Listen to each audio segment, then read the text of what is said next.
The very first Pokémon, Arceus, is said to have existed before the universe itself, making its origin story far more ancient than any other known life form.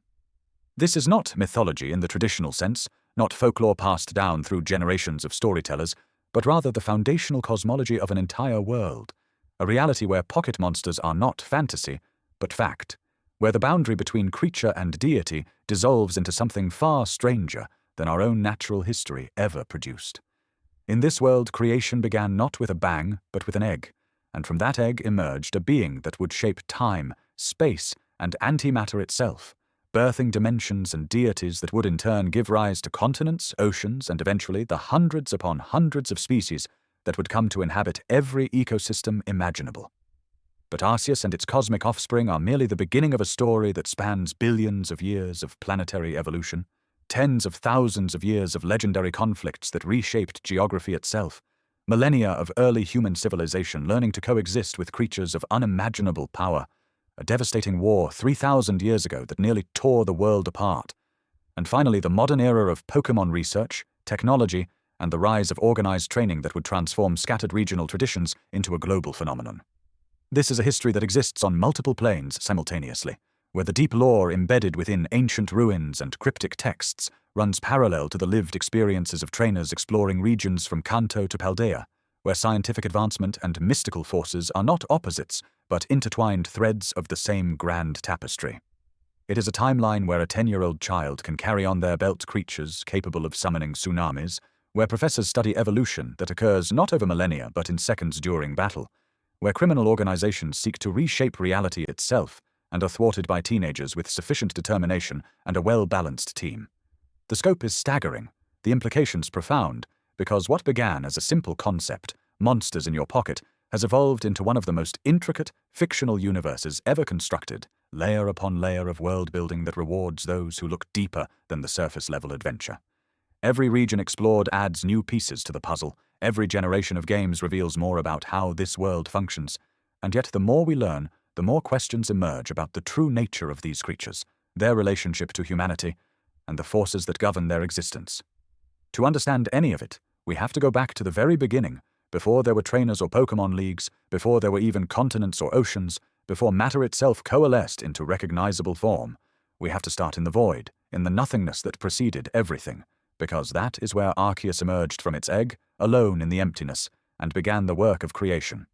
According to the myths recorded in the Canalave Library and the ruins of the Sinnoh region, Arceus first created Dialga, Palkia, and Giratina, the embodiments of time, space, and antimatter respectively, the fundamental forces that would allow a universe to exist at all.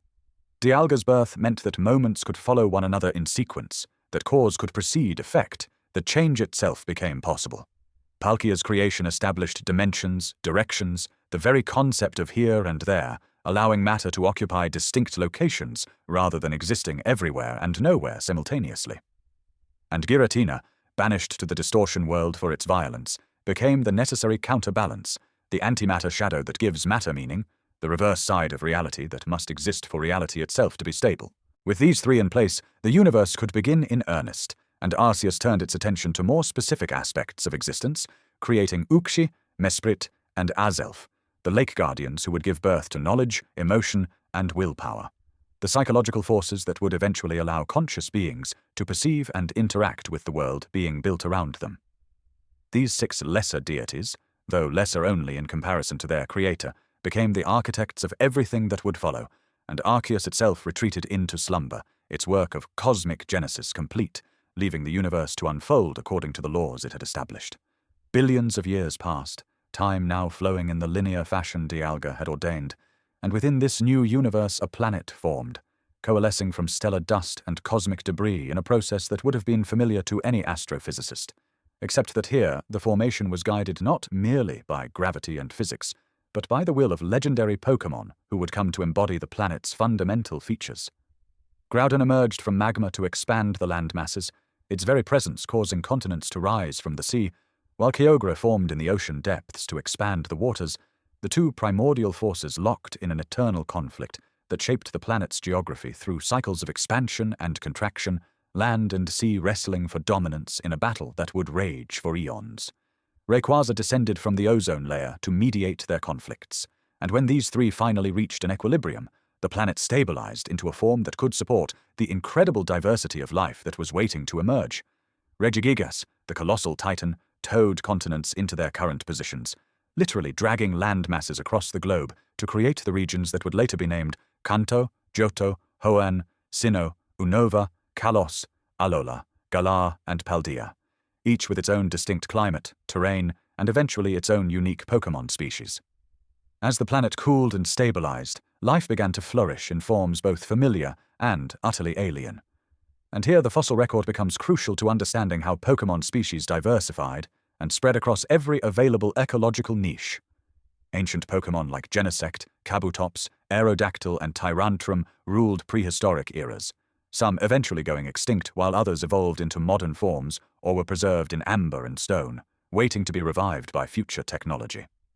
Mew, believed by many scientists to be the ancestor of all Pokémon due to its ability to learn any move and its incredibly diverse genetic code, appeared during this primordial period, though whether it truly preceded all other species or simply represents a genetic nexus point remains a subject of heated academic debate.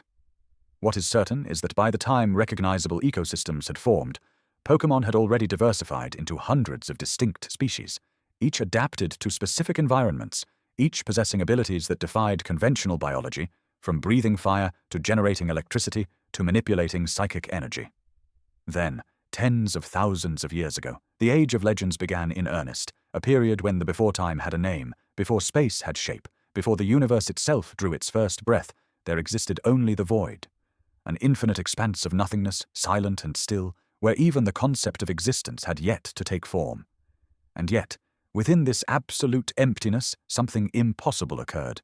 From this primordial nothingness emerged a single egg, suspended in the absence of all things, pulsing with a light that had no source and casting shadows where there was nothing to illuminate. This was no ordinary egg, if such a term could even apply to something manifesting before the laws of nature themselves existed. It was the Alpha, the beginning of all beginnings, and from within its shell stirred the consciousness that would give birth to everything you know as the Pokémon world. When the egg finally cracked open in that timeless moment, Arceus emerged. The Alpha Pokémon, a being of pure creative force, took its first breath in a universe that did not yet exist to hold air. Arceus is often depicted in ancient texts and stone carvings as an equine creature, white as starlight, with a golden cross-shaped wheel encircling its body, but these representations came much, much later, crafted by minds trying to comprehend the incomprehensible. In this moment before moments, Arceus simply was. The original one, as it would come to be known across countless civilizations and countless ages, possessed within itself the essence of all 18 elemental types that would one day define the nature of Pokémon themselves. Normal, fire, water, grass, electric, ice, fighting, poison, ground, flying, psychic, bug, rock, ghost, dragon, dark, steel, and fairy. All these fundamental forces existed in potential within Arceus, waiting to be expressed, waiting to be given form and purpose. As consciousness flooded into Arceus for the first time, it perceived the void surrounding it. Imagine, if you can, awakening to find yourself suspended in absolute nothingness, no up or down, no forward or backward, no past to remember, and no future to anticipate. This was the reality that greeted the Alpha Pokémon. But rather than recoil from this emptiness, Arceus understood its purpose with a clarity that transcended thought.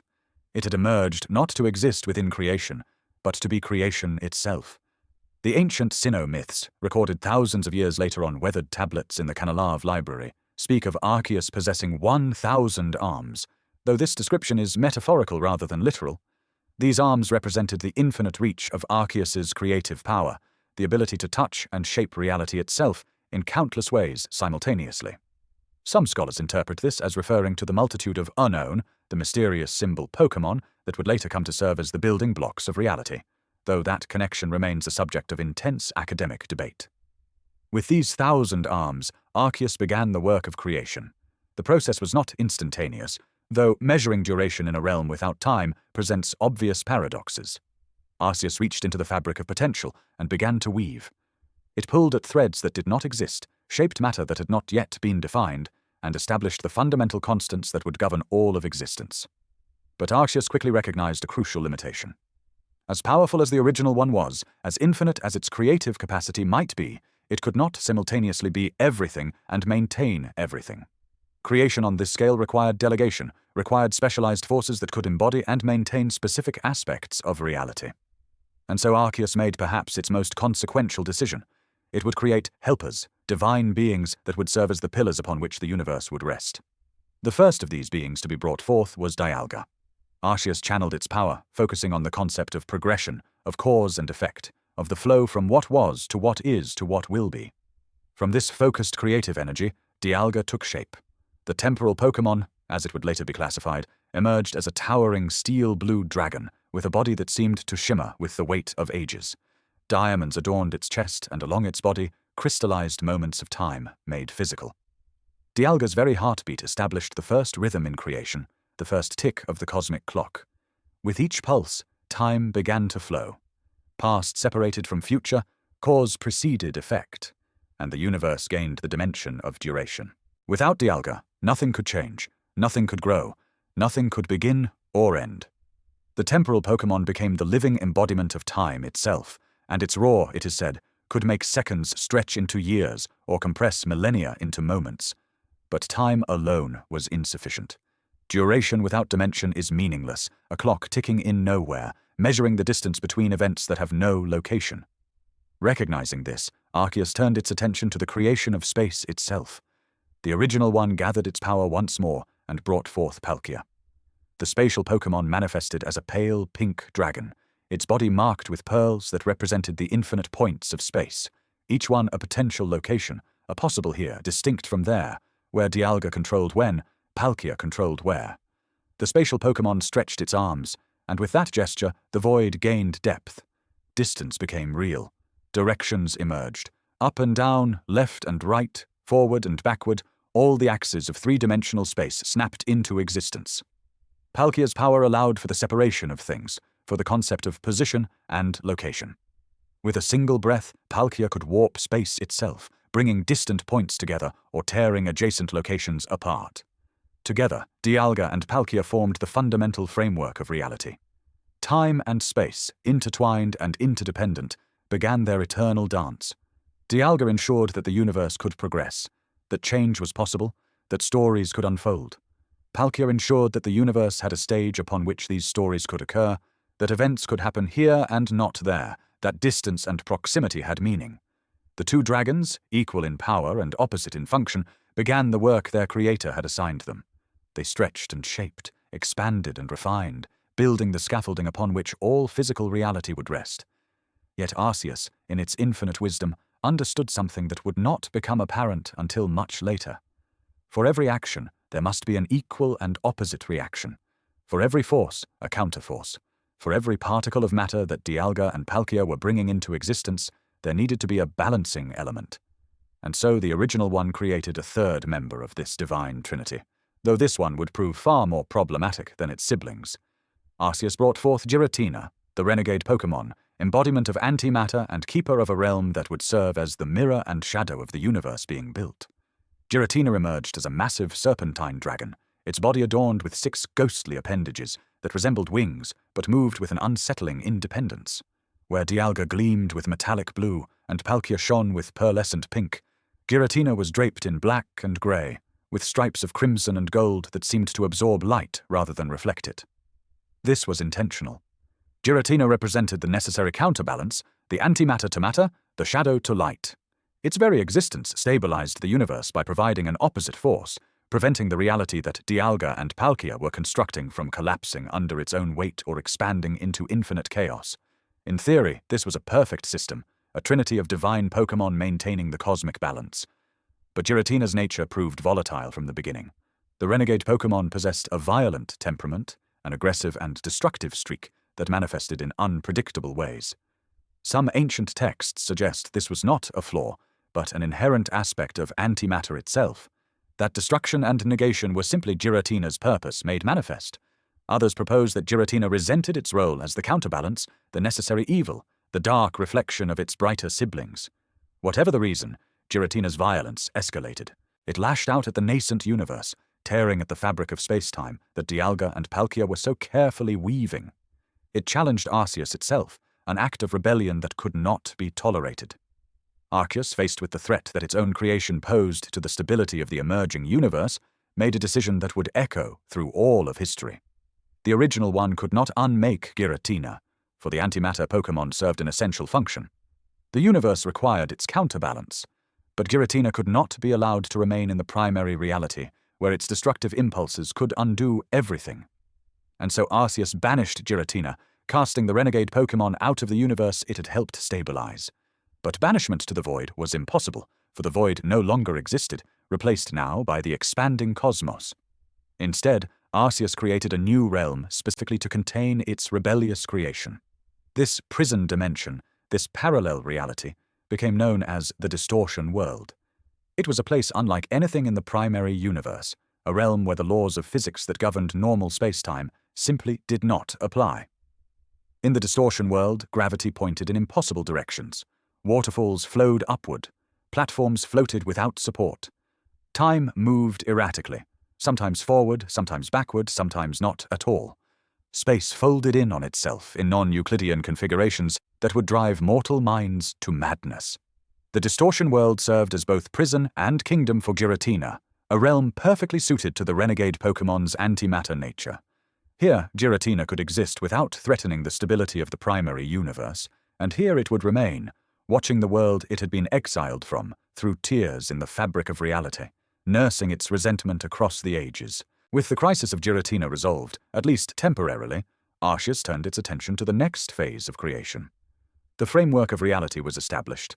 Time flowed, space expanded, and the balance between matter and antimatter held steady.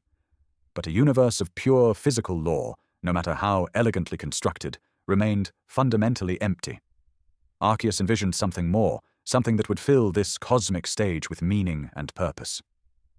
The original one conceived of life itself, of beings that would inhabit this reality and give it significance through their existence. But life, true life, required more than just physical form. It required the spark of consciousness, the capacity for thought and feeling, the ability to choose and strive and dream. To instill these qualities into the living things it planned to create, Arceus needed to establish the fundamental aspects of consciousness itself. The first of these aspects was willpower, the determination to act, to persist, to overcome obstacles and achieve goals. Without willpower, living beings would be mere automatons, reacting to stimuli without purpose or drive. And so Arceus created Unsolved, the being of willpower, first of a trio that would come to be known as the Lake Guardians. With the stage set by time and space, Arceus turns its attention to the final piece of the cosmic puzzle. A universe could exist, and matter could fill it, but without consciousness, without the capacity to experience that existence, creation would remain hollow.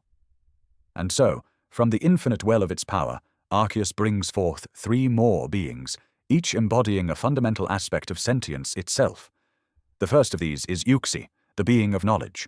Small in stature, but immeasurable in significance, Uxie emerges as a yellow, fairy-like creature with closed eyes, for to gaze upon them directly is said to erase all memory from the observer's mind. Uxie represents pure intellect, the capacity to learn, to understand, to accumulate wisdom across the span of existence. With Uxie's creation, the universe gains the potential for comprehension. Where before there was only the mechanical operation of physical laws, now there exists the possibility of understanding those laws, of questioning them, of seeking meaning in the patterns of reality. Uxie is not merely intelligent, it is intelligence itself made manifest, the living embodiment of every thought that will ever be thought, every discovery that will ever be made, every moment of clarity and insight that conscious beings will experience throughout the ages. But knowledge alone is insufficient. A being could understand the universe completely and remain untouched by it, unmoved by the beauty of a sunset or the tragedy of loss. And so Arceus creates Mesprit, the being of emotion. Pink and graceful, with 2 tails that trail behind it like ribbons in an eternal breeze, Mesprit carries within itself the entire spectrum of feeling. Joy and sorrow, love and hatred, hope and despair, all emotions that give texture and meaning to existence flow from this singular entity. Mesprit teaches the universe how to feel, infusing the cold mathematics of reality with warmth, with passion, with the ineffable quality that transforms mere existence into lived experience. Through Mesprit, the future inhabitants of this universe will not simply process information, they will care about it, be moved by it, form connections with one another that transcend logic and reason. Yet even knowledge and emotion together remain incomplete without the drive to act upon them. The final member of this trinity is Azelf, the being of willpower. Blue and determined in appearance, Azelf embodies the force of volition itself, the spark that transforms thought and feeling into action. Azelf represents courage, determination, the refusal to surrender in the face of impossible odds. It is the strength to make choices, to forge one's own path, to impose meaning on an indifferent cosmos through sheer force of will. Where Uxie provides understanding and Mesprit provides motivation, Azelf provides the capacity to actually do something about it, to take the raw materials of consciousness and shape them into purpose. Together, these three beings form a perfect trinity of mind, heart, and will. They are smaller than the titans of time, space, and antimatter, but in their own way they are just as fundamental. Dialga, Palkia, and Giratina govern the physical structure of reality, but Uxie, Mesprit, and Azelf will govern the inner lives of everyone who inhabits it. They are the architects of consciousness itself, the foundation upon which all subjective experience will be built. Arceus observes its 6 creations, the great and the small, the cosmic and the personal, and recognizes that they are good. But the universe is still forming, still cooling from the initial burst of creation. There are no planets yet, no oceans or mountains, no places where life might take root and flourish. The physical world that will one day teem with countless species of Pokémon and other creatures remains unformed, a cloud of stellar dust and primordial matter swirling in the darkness. And yet, even in this early stage, Arceus sees fit to establish the roles that Uxie, Mesprit, and Azelf will play. The three beings descend from the higher dimensions where they were born, traveling through the expanding cosmos toward a particular region of space, where, in time, a world will form. They arrive at what will eventually become the Sinnoh region, though of course no such name exists yet, no humans exist to name anything. Here 3 great depressions in the nascent planetary surface are already forming, carved out by tectonic forces and the impact of ancient meteors. These will become lakes, bodies of water so deep and so pure that they will persist for billions of years, surviving cataclysms and ice ages and the rise and fall of countless civilizations. Into these 3 proto-lakes, Uxie, Mesprit, and Azelf descend. Lake Acuity, cold and crystalline, becomes the home of Uxie, its icy waters reflecting the clarity of pure thought. Lake Verity, calm and serene, shelters Mesprit, its gentle waves echoing the ebb and flow of emotion. Lake Valor, deep and mysterious, conceals Azelf, its hidden depths mirroring the unfathomable nature of willpower itself. The 3 beings settle into these waters, not sleeping exactly, but entering a state of deep meditation, a permanent vigil that will last until they are needed. From their positions in these 3 lakes, the Lake Guardians, as they will come to be known, begin to exert their influence on the developing world. Their power radiates outward like ripples on a pond, spreading across the planet, into the solar system, eventually touching every corner of the universe that Arceus has created. This influence is subtle, not a dramatic reshaping of reality, but a gentle infusion of potential. Wherever life will eventually arise, it will carry within it the gifts of the Lake Guardians. Every creature that evolves, every species that emerges from the primordial soup of early planetary oceans will possess some measure of intelligence, some capacity for emotion, some spark of will. The Lake Guardians give spirit to all living things, ensuring that life in this universe will be more than mere biological machinery, more than stimulus and response. It will be conscious, aware, capable of growth and change and self-determination. Arceus watches this process unfold with what might be called satisfaction, if such human emotions could be ascribed to a being of such incomprehensible nature. The original one observes as the universe it has created begins to take on its own character, its own identity. Under the influence of Dialga, time flows forward in its steady march, creating history, allowing cause to lead to effect, giving meaning to concepts like before and after. Under Palkia's guidance, space continues to expand, galaxies forming from clouds of hydrogen and helium, stars igniting as gravity pulls matter together with sufficient force to trigger nuclear fusion. The first generation of stars are massive and short-lived, burning bright and hot before exploding in supernovae that scatter heavier elements across the cosmos, the raw materials from which planets and eventually life will be formed. These first stars and galaxies emerge in patterns that reflect the fundamental geometry established by Palkia. They are not randomly distributed, but follow deep mathematical principles, creating structures of breathtaking beauty and complexity. Galactic superclusters form, vast filaments of matter stretching across hundreds of millions of light years, separated by equally vast voids where almost nothing exists. Within these structures, individual galaxies spin and evolve, some spiral like great cosmic pinwheels, others elliptical and ancient, still others irregular and chaotic, shaped by collisions and near misses with their neighbors. To further cement the connection between itself and its greatest creations, Arceus forges 3 artifacts of immense power. The adamant orb, hard as diamond and blue as the depths of time itself, becomes linked to Dialga, amplifying the temporal dragon's already formidable control over the flow of moments. The lustrous orb, pink and gleaming with an inner light, connects to Palkia, enhancing its mastery over the dimensions of space. And the Griseous orb, dark and swirling with barely contained energy, binds to Giratina, allowing the renegade Pokémon to maintain its grip on the distortion world even when forced into the primary dimension. These orbs are not merely tools or weapons, they are physical manifestations of the bond between creator and creation, tangible proof that Arceus and its children are forever linked. With these artifacts in place, Arceus establishes the final fundamental laws and principles that will govern its universe. Some of these are physical, the constants that determine how matter and energy interact, the speed of light, the strength of gravity, the charge of an electron. Others are more metaphysical, rules about how Pokémon will evolve, how they will interact with humans when that species eventually emerges, how the balance between different types of energy will be maintained. Arceus sets boundaries on what is possible and what is not, creating a framework within which free will can operate, but chaos cannot reign supreme. These laws are not arbitrary, they emerge from the very nature of Arceus itself, reflections of the original one's own character and purpose. And then, with the universe set in motion, with the fundamental forces established, and the key players in position, Arceus makes a choice that will define the rest of cosmic history. Rather than remaining an active, visible presence in the universe it has created, the original one retreats. Arceus ascends to a higher dimension, a realm beyond the normal flow of time and space, a place that some will later call the Hall of Origin. From this vantage point, Arceus can observe everything that happens in its creation, can watch as the universe evolves and changes, as life emerges and spreads, as civilizations rise and fall. But it does not intervene, not directly, not unless the very fabric of reality itself is threatened. This withdrawal is not abandonment. Arceus remains connected to its universe, remains capable of acting when necessary.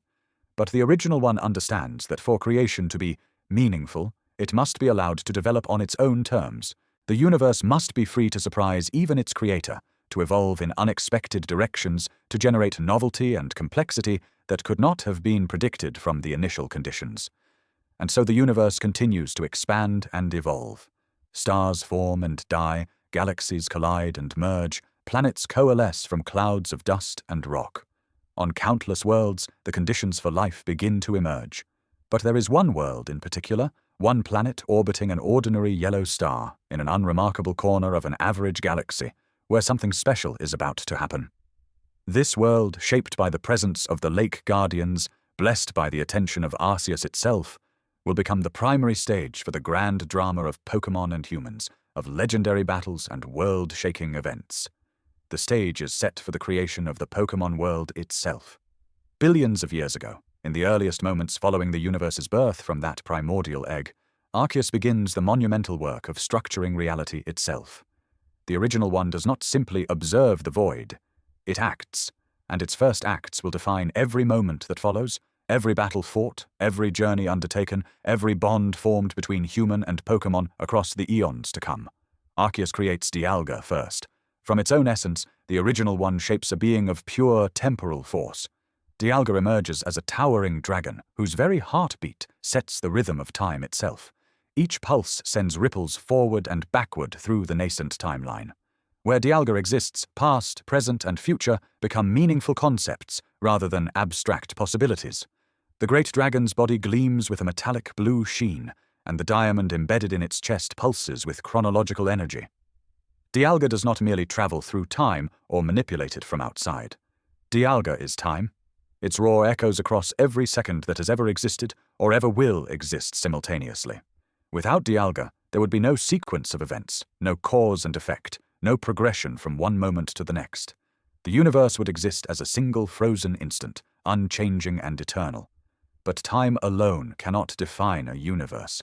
Arceus understands this fundamental truth, and so the original one creates Palkia, the master of space itself.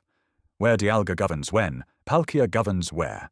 This dragon emerges with a pearl embedded in its shoulder, radiating spatial energy that defines dimension and distance. Palkia's very existence creates the concept of location, of here and there, of near and far. Its power allows for the separation of objects, the measurement of distance, the possibility of movement from one place to another. Palkia's body shimmers with a pearlescent pink hue, and when it moves, space itself bends and warps around it. The dragon can create new dimensions, fold existing space to connect distant points, or expand the distance between locations until they become unreachable. Together with Dialga, Palkia forms the second half of reality's foundation. Time and space, when and where, the twin pillars upon which everything else must rest. These two dragons, equal in power and opposite in domain, share an uneasy relationship from the moment of their creation. They are siblings of a sort, both born directly from Arceus, both fundamental to reality's structure. Yet their very natures put them in tension. Time requires space in which to flow. Space requires time in which to exist. Neither can function without the other, yet neither can claim supremacy. This tension will simmer for eons, occasionally erupting into conflicts that shake the very foundations of existence. But for now, in these earliest moments, they work in concert to fulfill their creator's vision. Arceus creates a third being, one whose nature proves more problematic than the original one perhaps anticipates. This is Giratina, the master of antimatter. Where Dialga and Palkia represent the positive forces that structure reality, Giratina embodies the opposite, the shadow side of creation.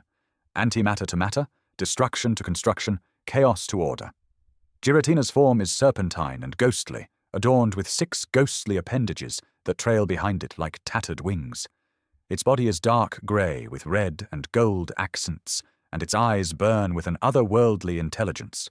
Giratina possesses power equal to its siblings, but its very nature makes it incompatible with the stable universe Arceus envisions. The reasons for Giratina's banishment remain somewhat mysterious, lost to the mists of time, or perhaps deliberately obscured. Some accounts suggest Giratina's violent nature led it to attack Arceus or its siblings. Others propose that Giratina's antimatter essence simply proved too destructive to coexist with normal reality. Whatever the cause, Arceus makes a decision that will echo through the ages. Rather than destroy its creation, the original one crafts an entirely separate realm, a place outside the normal flow of time and space where different physical laws apply. This is the distortion world, sometimes called the reverse world or the torn world. Here, gravity operates in impossible directions. Land masses float without support. Water flows upward. Time moves erratically, sometimes forward, sometimes backward, sometimes not at all. And into this bizarre dimension, Arceus banishes Giratina. The banishment serves multiple purposes. It removes a destabilizing force from the primary universe. It creates a kind of cosmic balance, with Giratina's antimatter realm serving as a counterweight to the matter-filled universe of Dialga and Palkia. And it establishes Giratina as a warden of sorts, a being that can monitor reality from outside its normal boundaries and intervene when necessary. Giratina does not accept its exile gracefully. The dragon seethes with resentment, its anger at Arceus and its siblings burning cold across the eons. Yet it cannot escape. The distortion world is both prison and kingdom, and Giratina rules it absolutely, alone in its dimensional exile. With the fundamental forces of reality established through Dialga, Palkia, and Giratina, Arceus sets these cosmic forces to work. Dialga and Palkia, despite their inherent tension, collaborate on the monumental task of creating the physical universe. Dialga unfurls time like a scroll, creating the forward flow from past to future that will allow for change and growth. Palkia stretches space outward in all directions, creating the three-dimensional expanse in which matter and energy can exist. Together, they weave the fabric of reality itself. Stars ignite in the void. Galaxies spiral into being. And among countless other worlds, one particular planet begins to form, a world that will eventually be called home by both humans and Pokémon. This is the Pokémon world, And though it may seem like just another planet among billions, it holds special significance. Perhaps because Arceus takes particular interest in it. Perhaps because the concentration of life energy here will eventually prove greater than anywhere else. Or perhaps simply because this is where the story that matters most will unfold. But Arceus is not finished creating. The original one recognizes that a universe of pure physical forces, governed only by time, space, and antimatter, would be cold and mechanical. Life requires something more. Life requires spirit. And so Arceus creates 3 more beings, smaller than the great dragons, but no less important to the universe's function. These are the Lake Guardians, though they do not yet guard any lakes. They are Azelf, Uxie, and Mesprit, and each embodies a fundamental aspect of consciousness itself. Azelf is willpower made manifest. This small, grey, pixie-like being with a partially closed eyes and 2 tails represents determination, resolve, and the ability to make choices and act upon them. Without Azelf's influence, living beings would be unable to make decisions or pursue goals. They would drift aimlessly, responding only to immediate stimuli without purpose or direction. Azelf's creation ensures that life, when it eventually emerges, will possess agency and drive. Uxie is knowledge incarnate. This Pokémon, similar in size and general shape to Azelf, but with its eyes perpetually closed, embodies learning, memory, and wisdom. Uxie's influence allows living beings to accumulate information, to learn from experience, to pass knowledge from one generation to the next. Without Uxie, every creature would be born blank and remain blank, unable to remember the past or learn from it. Uxie's closed eyes are not a weakness but a mercy, for legend says that anyone who looks into Uxie's opened eyes will instantly forget everything they have ever known. Mesprit is emotion personified. This pink being, again similar in form to its siblings, represents feelings, empathy, and the capacity for joy and sorrow alike.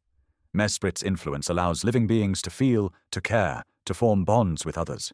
Without Mesprit, life would be purely logical and mechanical, devoid of love, friendship, or compassion. Mesprit's creation ensures that the universe will be filled not just with thinking beings, but with beings who can feel deeply about their existence and their relationships. These 3 beings, collectively known as the Lake Trio or the Being Pokémon, receive a specific task from Arceus. They are to dive deep into the world that Dialga and Palkia are forming. And so they do, each plunging into a different body of water on the still-forming planet. Azelf enters what will become Lake Valor.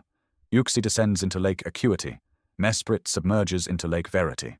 These 3 lakes, connected by underground channels and spiritual bonds, will become focal points of psychic energy on the planet. The Lake Guardians will sleep there for ages, their presence infusing the world with the spiritual qualities necessary for advanced life. The battle between Groudon and Kyogre rages on, threatening to tear the newly formed world apart before it can truly take shape. The land continues to expand while the seas push back with equal fury, neither titan willing to yield. The atmosphere itself becomes toxic, choked with volcanic ash and superheated steam. It is at this critical juncture that a 3rd legendary Pokémon intervenes. From high above the planet's atmosphere, Rayquaza descends. This serpentine dragon has dwelt in the ozone layer since the world's formation, feeding on meteorites and particles in the upper atmosphere. Rayquaza possesses a unique ability to sense disturbances in the atmospheric balance, and the conflict below has created a catastrophic disruption that threatens the very air itself. The Sky-High Pokémon, as it would later be known, enters the fray with overwhelming power. Rayquaza's intervention is not motivated by allegiance to either land or sea, but rather by an instinctive drive to preserve the atmospheric equilibrium necessary for the world's survival. Rayquaza unleashes devastating attacks upon both combatants. Its Hyper Beam and Dragon-type moves, striking with precision and fury. The dragon's presence introduces a 3rd element to the binary conflict, one that neither Groudon nor Kyogre anticipated. Rayquaza targets the sources of their power, disrupting the primal energy that fuels their endless battle. The green dragon's assault is relentless, and gradually both titans begin to weaken. Groudon's magma cools, its movements becoming sluggish. Kyogre's waves lose their ferocity, the endless rain beginning to subside. Rayquaza continues its assault until both legendary Pokémon can fight no longer. Exhausted and overpowered, Groudon retreats deep beneath the Earth's surface, seeking refuge in a cavern that will eventually be known as the Cave of Origin beneath what will become Sotopolis City. Kyogre descends into the deepest ocean trenches, finding a similar sanctuary in the abyssal depths. both titans enter a deep slumber, their primal forms reverting to dormant states. The world at last begins to stabilize, the constant upheaval ceases, and the land masses start to settle into more permanent configurations. Rayquaza, its task complete, returns to the ozone layer to resume its eternal vigil, ready to descend again should the balance ever be threatened. With the primal conflict resolved, the world enters a new phase of development. It is during this period that Regigigas appears. The origins of this colossal titan remain shrouded in mystery. Unlike the other legendary Pokémon created by Arceus's direct will, Regigigas seems to have been formed by an unknown force or entity, or perhaps through some secondary creative process not fully understood. Some ancient texts suggest that Regigigas may have been created by Arceus specifically for the purpose of shaping the physical world, a divine craftsman given form. Others propose that Regigigas emerged naturally from the Earth itself, a manifestation of the planet's geological forces given consciousness and purpose. What is certain is that Regigigas possesses incredible strength and a singular purpose: to shape the continents themselves. Regigigas sets to work with methodical precision. Using thick ropes woven from an unknown material, possibly composed of condensed earth and rock, given tensile strength through the Titan's power, Regigigas begins to pull and drag the land masses across the planet's surface. This is not a random act of destruction, but a deliberate act of creation. Regigigas is sculpting the world, arranging the continents into configurations that will allow for diverse climates, varied ecosystems, and the eventual flourishing of life. The Titan's footsteps leave massive impressions in the earth, and where it walks, mountains rise and valleys form. Over countless millennia, Regigigas moves the land masses that will become the various regions of the Pokémon world. The continent that will eventually house Kanto, Johto, Hoenn, and Sinnoh is carefully positioned. The landmass containing Unova is separated by a vast ocean, creating distinct evolutionary pathways. The islands that will form the Alola region are arranged in their specific pattern. The Galar region's unique geography, with its wild area and distinct climate zones, is established. Even the Paldea region, with its central crater and surrounding territories, is positioned according to some grand design that only Regigigas understands. The physical labor of moving continents takes an enormous toll, even on a being as powerful as Regigigas. The Titan's body begins to slow, its movements becoming more labored.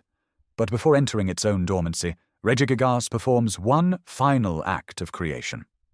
Drawing upon the fundamental elements of the world it has shaped, Regigigas creates 3 servants, 3 guardians that will watch over its work. From ancient rock formations, some dating back to the world's earliest geological periods, Regigigas molds Regirock. This titan is composed of rocks from different eras and locations, its body a living geological record. The stones that form Regirock come from deserts, mountains, and ancient riverbeds, giving it a connection to the earth itself. From ice that has never melted, ice that formed during the world's first winter and has remained frozen through all the subsequent ages, Regigigas creates Regis. This titan's body maintains a constant temperature of negative 328 degrees Fahrenheit, cold enough to freeze anything that comes into contact with it. Regis embodies the concept of absolute preservation, of stasis and eternal cold. From metal that formed deep within the Earth's core, compressed and refined by unimaginable pressure and heat, Regigigas forges Registeel. This titan's body is composed of a metal harder than any diamond, a substance that no known force can scratch or dent. Registeel represents durability and permanence, the unchanging nature of the world's foundation. These 3 titans, collectively known as the legendary golems, are not merely servants, but also locks, seals that will help contain Regigigas' own power. The colossal titan knows that its strength is too great to remain active indefinitely without risking the stability it has worked so hard to create. Regigigas places each of the 3 golems in specific locations across the world. Regirock is positioned in ancient ruins that will eventually be found in the Hoenn region's desert. Regis is placed in an island cave where the cold is eternal, also in Hoenn. Registeel is sealed within ancient ruins where metal and earth meet, completing the triangle. These placements are not random. They form a geometric pattern that, when activated, can awaken Regigigas from its slumber, but only if all 3 golems are present and accounted for. This serves as both a security measure and a test. Only those who understand the connection between the 3 titans and who possess the determination to seek out all 3 can hope to awaken the continent mover. With its work complete and its guardians in place, Regigigas retreats to a temple that will eventually be known as Snowpoint Temple in the Sinnoh region. There, surrounded by ice and stone, the colossal titan enters a deep sleep, its body slowing to near immobility. The slow start ability that Regigigas exhibits when awakened is not a natural trait, but rather a consequence of this extended dormancy, its body requiring time to return to full functionality after eons of sleep. The world, now shaped and stable, becomes ready for the next crucial development: the emergence of humanity. The first humans begin to appear on the Pokémon world, though their exact origins remain a subject of debate among researchers and historians. These early humans are primitive by modern standards, lacking technology or complex language. They live in small tribal groups, seeking shelter in caves and sustaining themselves through gathering and hunting. But unlike humans in other worlds or dimensions, these first people do not live in a world devoid of other intelligent life. They share their world with Pokémon, and from the very beginning, the relationship between humans and Pokémon begins to take shape.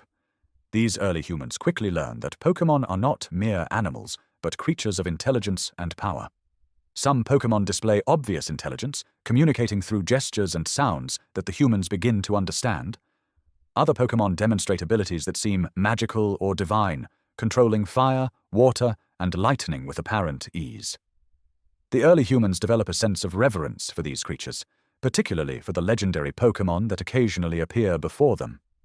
Imagine the awe of a primitive human encountering Rayquaza as it streaks across the sky, or witnessing the distant glow of a volcanic eruption and attributing it to Groudon's restless dreams. These encounters shape early human culture profoundly.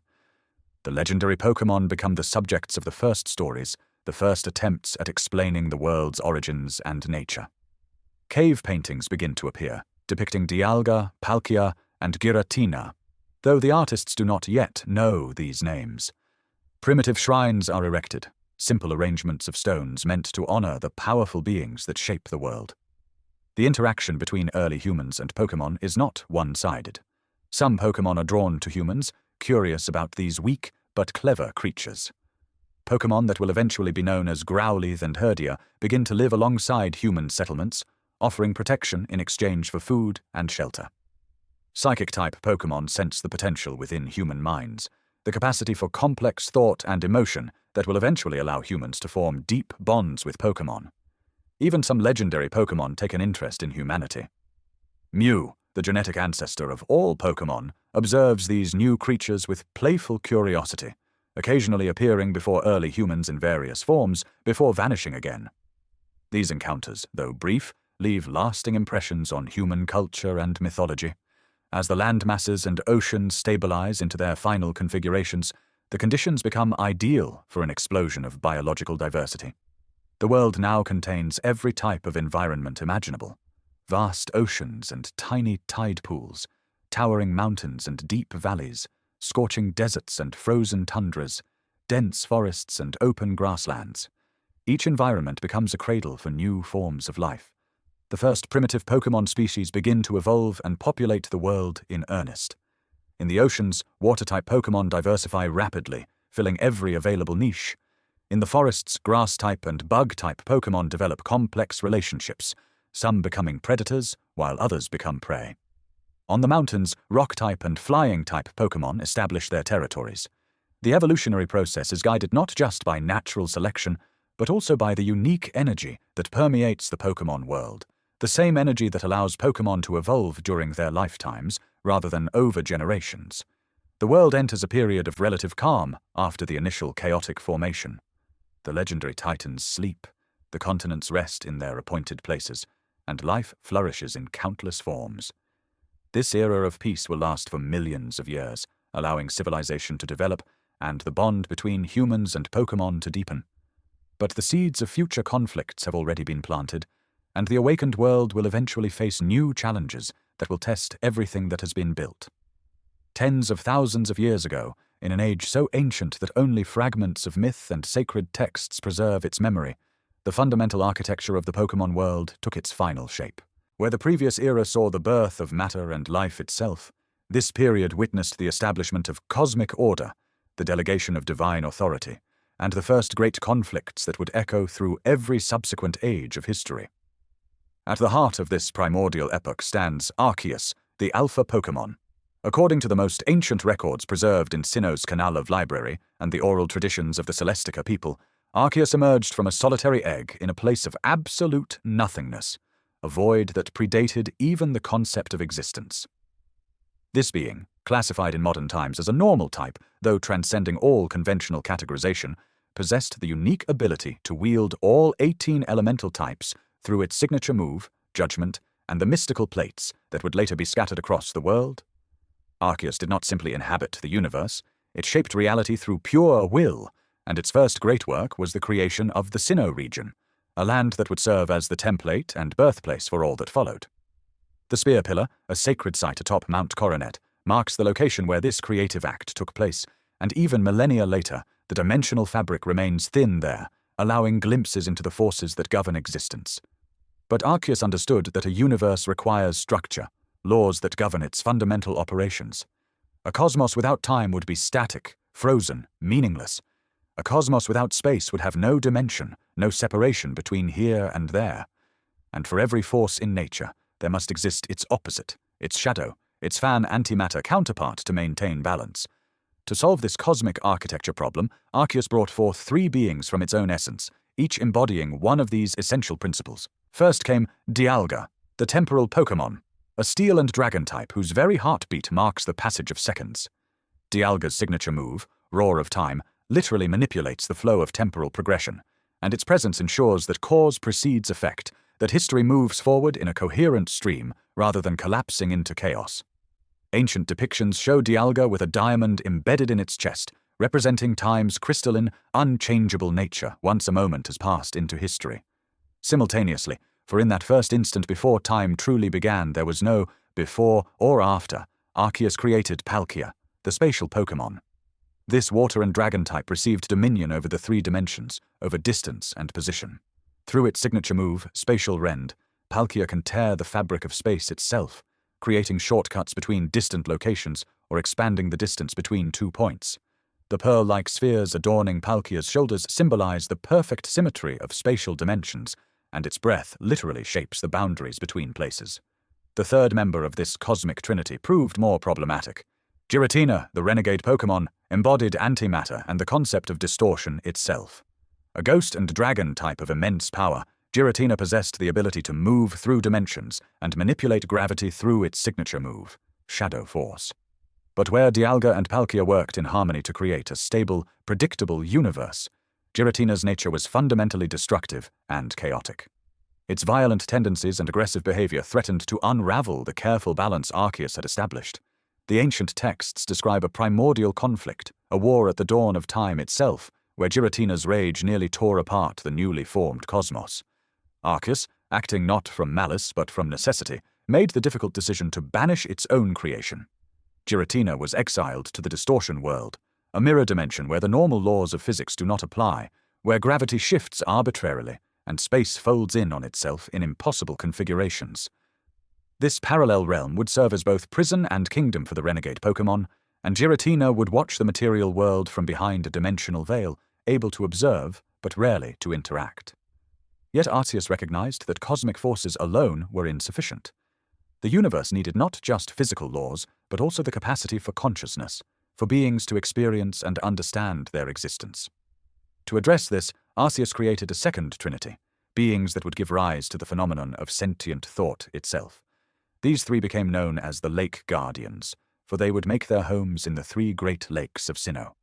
Uxie, the knowledge Pokémon, a small psychic type with perpetually closed eyes, embodied the principle of learning and memory.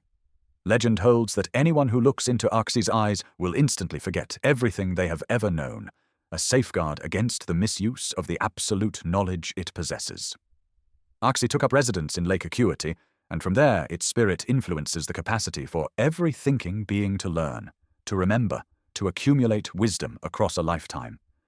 Mesprit, the emotion Pokémon, also a psychic type, represents the full spectrum of feelings that give life meaning and purpose. Joy, sorrow, love, anger, fear, courage.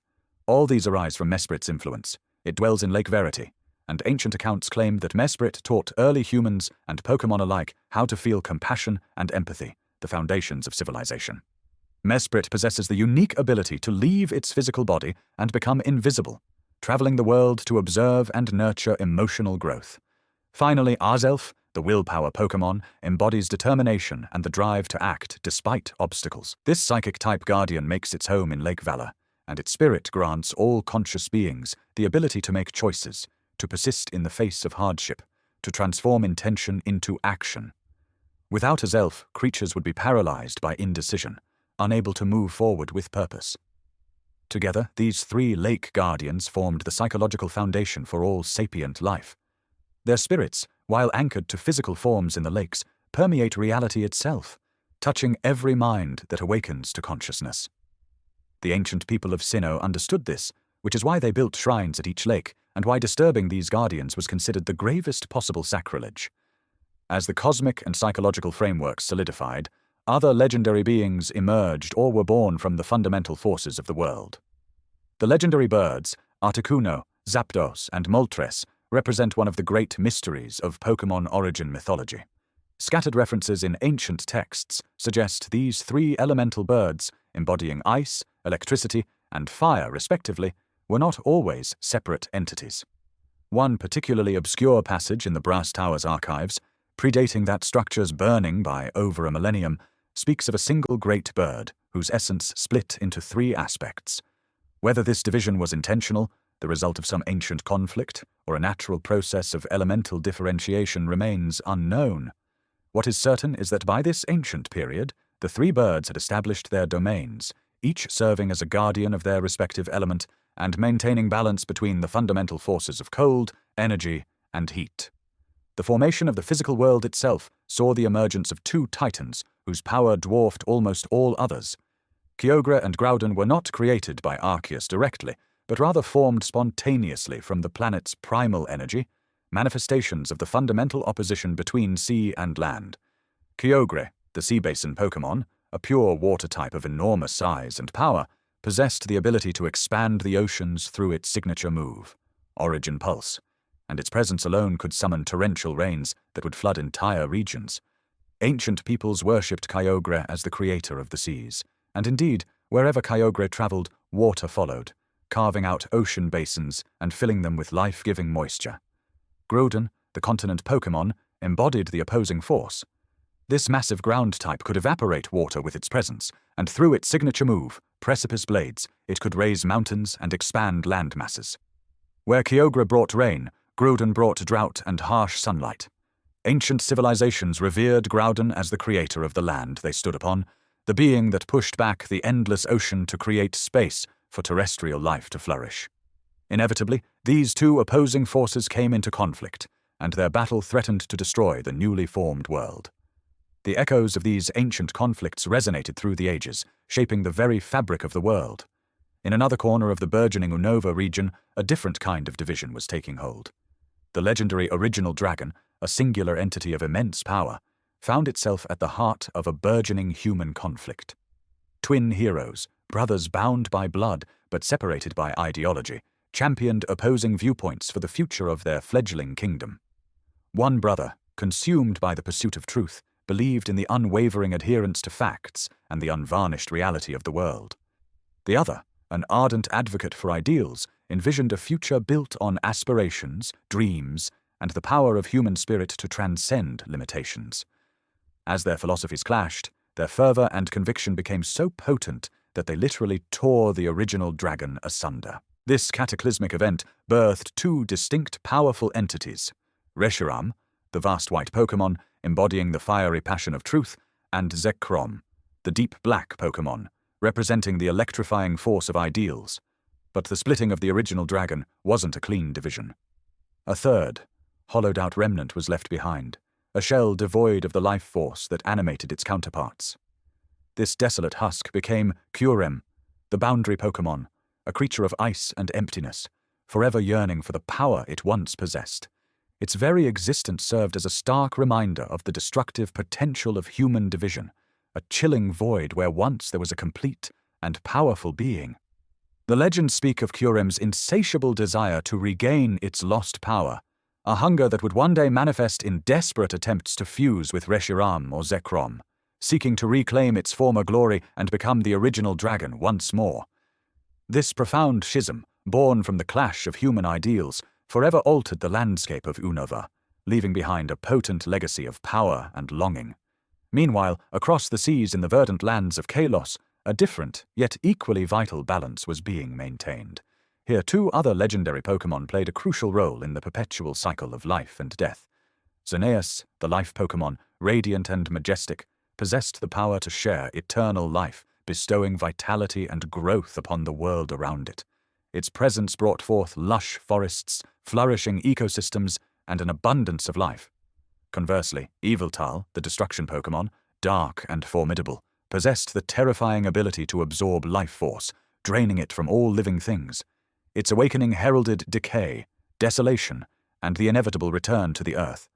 These two forces, seemingly antithetical, were in fact inextricably linked, two sides of the same cosmic coin. Xerneas's life-giving energy was balanced by Yveltal's life-absorbing power, ensuring that neither life nor death could ever truly dominate, maintaining a delicate equilibrium essential for the continued existence of Kalos. Without Yveltal, the world would become overpopulated and stagnant, choked by an endless, unceasing life. Without Xerneas, all life would eventually wither and perish. Their eternal dance ensured the natural flow, the ebb and flow of existence. Observing and safeguarding this delicate balance was another legendary Pokémon, Zygarde, the Order Pokémon. Zygarde, unlike Xerneas and Yveltal, who actively participated in the cycle, served as a silent, ever-vigilant guardian of the Kalosian ecosystem. It existed in various forms, from its microscopic cells to its serpentine 50% former, and its powerful complete form, each stage representing a different level of its awareness and intervention. Zygarde's primary function was to monitor the health and stability of the region, ensuring that no single force, natural or unnatural, could disrupt the harmonious interplay of life and death. When a significant threat emerged, one that jeopardized the very foundation of Kalos's ecological balance, Zygarde would coalesce its dispersed cells and cores, emerging from its hidden sanctuaries to neutralize the danger. Its interventions were not about taking sides in the Xerneas-Yveltal dynamic, but about preserving the integrity of the system itself, acting as the ultimate ecological immune system for Kalos.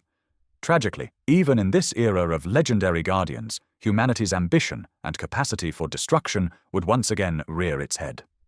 The ancient people of Kalos, driven by a desire for power and perhaps a twisted understanding of the life force around them, developed a terrifying technological marvel, a weapon powered by the very life force of Pokémon. This ultimate weapon, as it came to be known, was a testament to both their ingenuity and their profound disregard for the sanctity of life. Its construction involved siphoning the vital energy from countless Pokémon, converting it into a devastating force capable of immense destruction.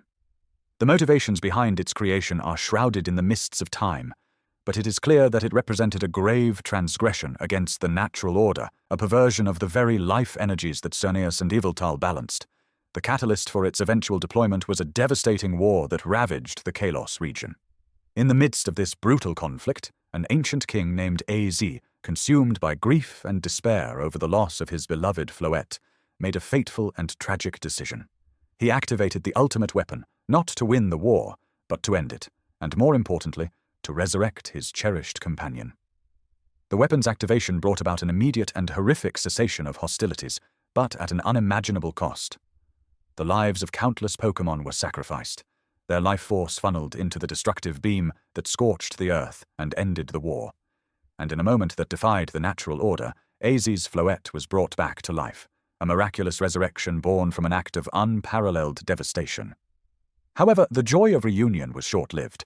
Az's Floette, having witnessed the ultimate weapon's destructive power firsthand, was horrified by the immense suffering and sacrifice that had been made for her return. The sheer scale of the devastation, the countless lives extinguished to bring her back, was too much for her gentle spirit to bear. She could not reconcile the love that brought her back with the horrific means by which it was achieved. Overwhelmed by sorrow and disgust, Az's Floette left him, vanishing into the world, unable to remain with the man who had committed such an atrocity, even for love. This heartbreaking departure left Az immortal, cursed with eternal life, but forever burdened by his actions and the profound loneliness of his loss. He would wander the world for millennia, a living testament to the ultimate price of unchecked grief and the terrible consequences of misusing power. Far to the north, in the rugged and untamed lands that would one day become the Galar region, another cataclysmic event unfolded. This was the darkest day, a period of unimaginable chaos and destruction. The culprit was Eternatus, the gigantic Pokémon, an extraterrestrial entity that had crash-landed in Galar millennia ago. Eternatus possessed an insatiable hunger for energy, and during the darkest day, it began to absorb the ambient energy of Galar on an unprecedented scale. This massive drain of power caused a terrifying phenomenon. Pokémon across the region began to Dynamax uncontrollably, growing to colossal sizes and unleashing devastating attacks without any human direction. The sky turned dark, storms raged, and the very fabric of reality seemed to unravel as Eternatus's power surged, threatening to consume all of Galar. In this hour of desperate need, two legendary Pokémon, Zacian and Zamazenta, the hero Pokémon, rose to the challenge. Zacian wielding a mighty sword, and Zamazenta, protected by an impenetrable shield, confronted the rampaging Eternatus.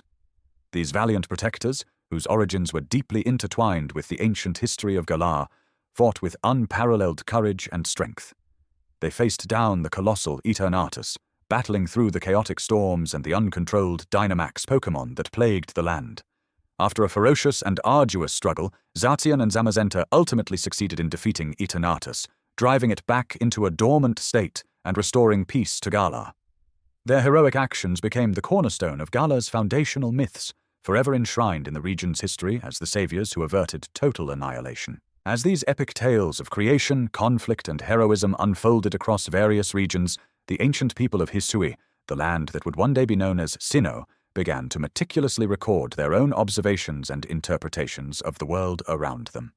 They chronicled the powerful Pokémon they encountered, the celestial phenomena they witnessed, and the extraordinary events that shaped their nascent civilization. These early records, often passed down through oral tradition before being etched into stone tablets or woven into tapestries, formed the basis of Hisui's rich tapestry of myths and legends. They spoke of Arceus, the alpha Pokémon, the creator of all, and its powerful emissaries, Dialga and Palkia, who governed time and space. They documented the benevolent influence of the Lake Guardians, Uxie, Mesprit, and Azelf, who bestowed knowledge, emotion, and willpower upon humanity. These foundational myths, born from a deep reverence for the natural world and the awe-inspiring power of legendary Pokémon, would continue to evolve and be reinterpreted over countless generations, laying the groundwork for the spiritual and philosophical understanding of the Sinnoh region. We have journeyed through the primordial mists, witnessed the creation of the universe, and observed the titanic clashes of legendary beings that shaped the very fabric of reality. Now, as the timeline progresses, we arrive at a pivotal epoch, the dawn of human civilization and its intricate dance with the Pokémon world. Thousands of years ago, following the cataclysmic events and the gradual stabilization of the planet, a new chapter began to unfold. This era, marked by the emergence of sentient human societies, saw an unprecedented shift in the relationship between our species and the diverse creatures inhabiting this vibrant world. Humans, no longer merely surviving in isolation, began to live alongside Pokémon, not just as prey or predator, but as partners. This symbiotic relationship was foundational, shaping the trajectory of both species. Early humans, observing the incredible abilities of the Pokémon around them, started to mimic and adapt these natural wonders. The sharp claws of a Sneasel might inspire the design of a primitive spearhead, or the robust shell of a Shuckle could inform the construction of early protective dwellings. The innate elemental powers of Pokémon, such as the fire breath of a Charmander or the water jets of a Squirtle, likely sparked early understandings of natural forces, leading to the development of rudimentary tools and techniques for harnessing these elements. Imagine a primitive forge, fueled by the controlled flames of a fire-type Pokémon, or irrigation channels dug with the aid of powerful ground-type Pokémon. These early interactions were not just about survival, but about innovation, with Pokémon serving as both muses and collaborators in humanity's nascent technological advancements. The first known instances of humans and Pokémon cooperating for hunting and gathering are recorded from this period. A pack of Mightyena or Stoutland, with their keen senses and formidable tracking abilities, would have been invaluable allies in pursuing game across vast plains. Similarly, grass-type Pokémon, perhaps a Bulbasaur with its Vine Whip, could assist in collecting berries and other plant resources from dense forests. This collaborative approach to sustenance marked a significant departure from the solitary efforts of earlier hominids, illustrating a growing interdependence. It was a testament to the evolving trust and understanding between humans and Pokémon, a bond forged in the crucible of necessity and mutual benefit.